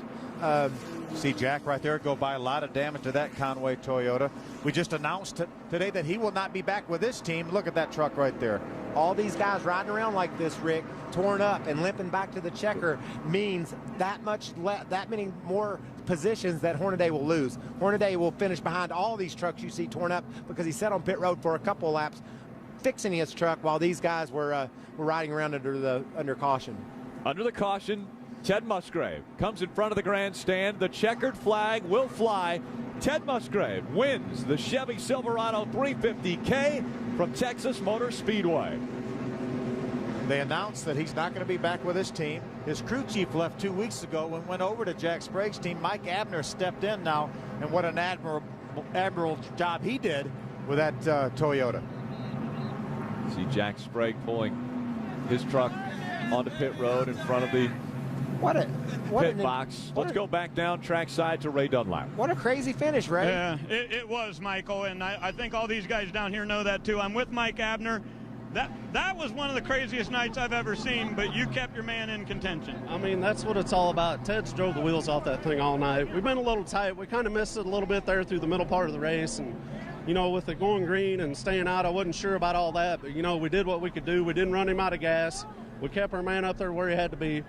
You know, I can't thank all these Germain Racing guys enough. Bob, Steve Germain, thank you guys so much for everything. Mike Hillman Sr., what an awesome mentor. What an awesome guy. Thank you so much. And just, you know, there's a little town in Orem, Missouri. They're going to be upside down tonight, I'm telling you. You know, all my friends and family, thank you so much for all the support and everything over the years, man. What an awesome day. Woo! Go celebrate. That's Mike Abner, gets his first win as crew chief. Don't you love a first-time winner? I mean, from the guy that changes the tire, the crew chief, anytime it's someone's first chance to win a race, especially on this stage, what a huge event it is to win one of these truck races in Texas. It had been 66 starts since Ted Musgrave made it to victory lane, but here at Texas Motor Speedway, he will take his Team ASE Toyota Tundra into victory lane. It is his 17th career win. Just over 170 starts, 171 starts for Ted Musgrave, getting his 17th career win. On this restart, let me explain to you the thinking. Chad McCumbee says, I spin my tires, I got to block. Well, when you put yourself in a position where you block, you set yourself up to be knocked out of the way. And Jack didn't do anything wrong there. Jack was just trying to get room to race Chad, and Chad tried to block him off, and they wrecked. And it's unfortunate, but when he spun those tires and then he decided he had to move around to keep Jack from passing him, he put himself in a position to have what happened happen. Yeah, and you mentioned, you know, just about anything goes towards the end of the races here, and that was not a deal. You cannot put the blame on Jack Sprague for that right there. I would not blame Jack Sprague at all, and I would not blame Chad McCumbee. He just tried to do what he needed to do to protect that lead. If he lets Jack get on the inside of him, maybe he has a chance to win the race. He definitely had it to do over again. He wouldn't make that move. Look at Mike Skinner drive right through the middle of that. I was going to have our producer show this again, because you have got to see Mike Skinner make his way through this unscathed. Dennis Setzer does an awfully nice job in that Fastenal Dodge to get through here, but this is the crew right here celebrating when that 9 truck of Ted Musgrave gets to victory lane. Now, the Skinner truck was in a crash up here a minute ago. He came to pit road, had a bunch of old tires, put them on, drove through a wreck, finishes third. Celebration for one team, disappointment for another. Adam Alexander. And the disappointment will be with Ron Hornaday, the championship leader, coming in here. First off, Ron, tell us what happened when you and Mike were side by side with a couple of laps to go. Mike got a heck of a run. He laid back a little bit, and I spun him, but you know, we said drivers meeting we're not allowed to lay back, and he laid back a couple truck lengths, and I knew he was gonna, but I finally slowed up. I got black flag before on restarts, and then another Chevrolet came in there and made it 3 wide, and when I lifted, I got a little loose, and you know, that's going to happen when you make it 3 wide. I don't know. We're a good pit strategy. Rick Ritt and all the guys did a great job in the Campbell World Chevrolet, but we're going to take our wounds and go on. We got 2 more to go. 57 points back with 2 to go. Just a thought on the championship and what you do from here. Is that all? Well, that's good. I mean, I see the way they're playing games right now. Bill Davis had another truck in there, and it seems like he just wanted to block all day, so we know how to play it now. We're going to have fun. The gloves are off with 2 races to go in the 2007 chase for a championship in the Truck Series. The friendly battle has turned serious. It has gotten They serious. were talking about how much fun it was racing each other. It doesn't sound like we're going to have much fun from here on out, Phil. They flip-flop once again. Ron Hornaday came in with a 4-point lead. Now Mike Skinner unofficially with a 57-point lead over Ron Hornaday. And again, it may take NASCAR some time to review all the video, because you have to maintain a caution speed all the way around the racetrack, so they're going to have to determine if everybody did that. So this could change somewhat, but we know Mike Skinner is going to gain a bunch of points on Ron Hornaday. And the gist of it is, you got to pat them on the back for what they did to that 33 truck to get him back on the track. But this is the story. Watch Skinner. You see him on the Skinner's about right of the screen, right there. Yeah, he's 7th right now. Watch. First, second, 4th, 5th. And How did he slides get between right through those the 99 and the 8? Unbelievable. That could be a championship winning move right there for Mike Skinner. Ray Dunlap. Ted Musgrave is about to climb out of his ASE Germain Racing Toyota. It has been 66 races since his last victory at St. Louis in 2005. It was a wild night tonight, but the checkered flag is in hand. Ted, you told us over and over and over that you were going to get a win before the season was over. Congratulations. Yeah, it's great. I mean, these guys worked their butts off. It's a good truck, and you know, we just got a little mixed up on the pit stop strategy, but it came back to us. You know, I just had to work hard, but Mike's been working on the trucks, and they're driving like I used to have, and might be more of these to come. Now, tell us about the big picture. We know you won't be back with this team. We hear rumors in the garage that ASE is going to stick with you. Any updates you can give us about where you'll be next season? I knew you put me on the spot. Yeah, that's my job. I know it's your job. ASE's with me, and we're getting things put back together a little bit for get championship form again, and try and get the ASE back in victory lane a couple more times. Have did you get through that at the end? Did you realize what was about to happen in front of you? Yeah, I seen which two trucks were ahead of me. I knew something was going to happen, and you've been around the sport long enough, you know what's going to happen, how people drive. So I just kind of kept my head up and my nose clean, and I knew something was going to happen. But I think I had a faster truck, actually. You know, this truck was really, really good. But I had to do that Polish victory lap for my late front Alan Quickie there, so hope I can see that one. It's been a while. Welcome back. Yeah, it's been too long. Let's put it that way, Ray. Very, very long. But ASE, I'm glad they're back in victory lane, and I can't, man. These guys have just worked their butts off, and I can't be happier for Toyota and everybody here. It's a neat feeling to be back in victory lane. Congratulations, Ted Musgrave, a winner here tonight at Texas. Adam? And Jack Sprague making headlines as well. Restarted second there at the end. Looked like you had a chance. Take us through the restart with McCumbee right in front of you. Well, he basically spun his tires real bad, and I went to go to the inside, and he came down across my nose, blocked me, hit me there. So I went to the outside, and he turned back that way and hit me there and put himself in the fence. Here's the replay. Just he spun his tires the restart before this. I knew he was going to do it, so I go to the inside, and he's blocking, so I go to the outside, and he's blocking there. I mean, I know he wants to win. Hell, we all want to win, but that's what happens when you make rookie mistakes, and he tore up a lot of trucks, and he could have finished second. You know, he maybe could have won it. If he'd have went in there on the outside of me, he may still got it back. I wasn't very good on restarts, but I didn't spin. He spun and caused a big old mess. So I went from second to sixth, I guess. How frustrating is this on a night when you finally had a chance to kind of right what's been many wrongs in 2007 for you guys in the luck category? Well, I guess we finished sixth. Is that where we finished? Unofficially. And I thought we should have been second because the field froze, but I don't know how they do all that. But, I mean, I was a third-place truck. Ron and Mike had me covered. But the guys did a great job, Rick and the guys. I had a great truck. Just they were a little better than I was. So I should have finished third, had a chance to win, was going to finish second, and ended up finishing sixth. So compared to what's been going on the rest of the year, other than we've tore up another good truck, it was a good night for us. Thanks, Jack. Guys? Take a look at the damage. He continued on around the racetrack to make sure that he would hold his position, because you do have to maintain the pace truck speed.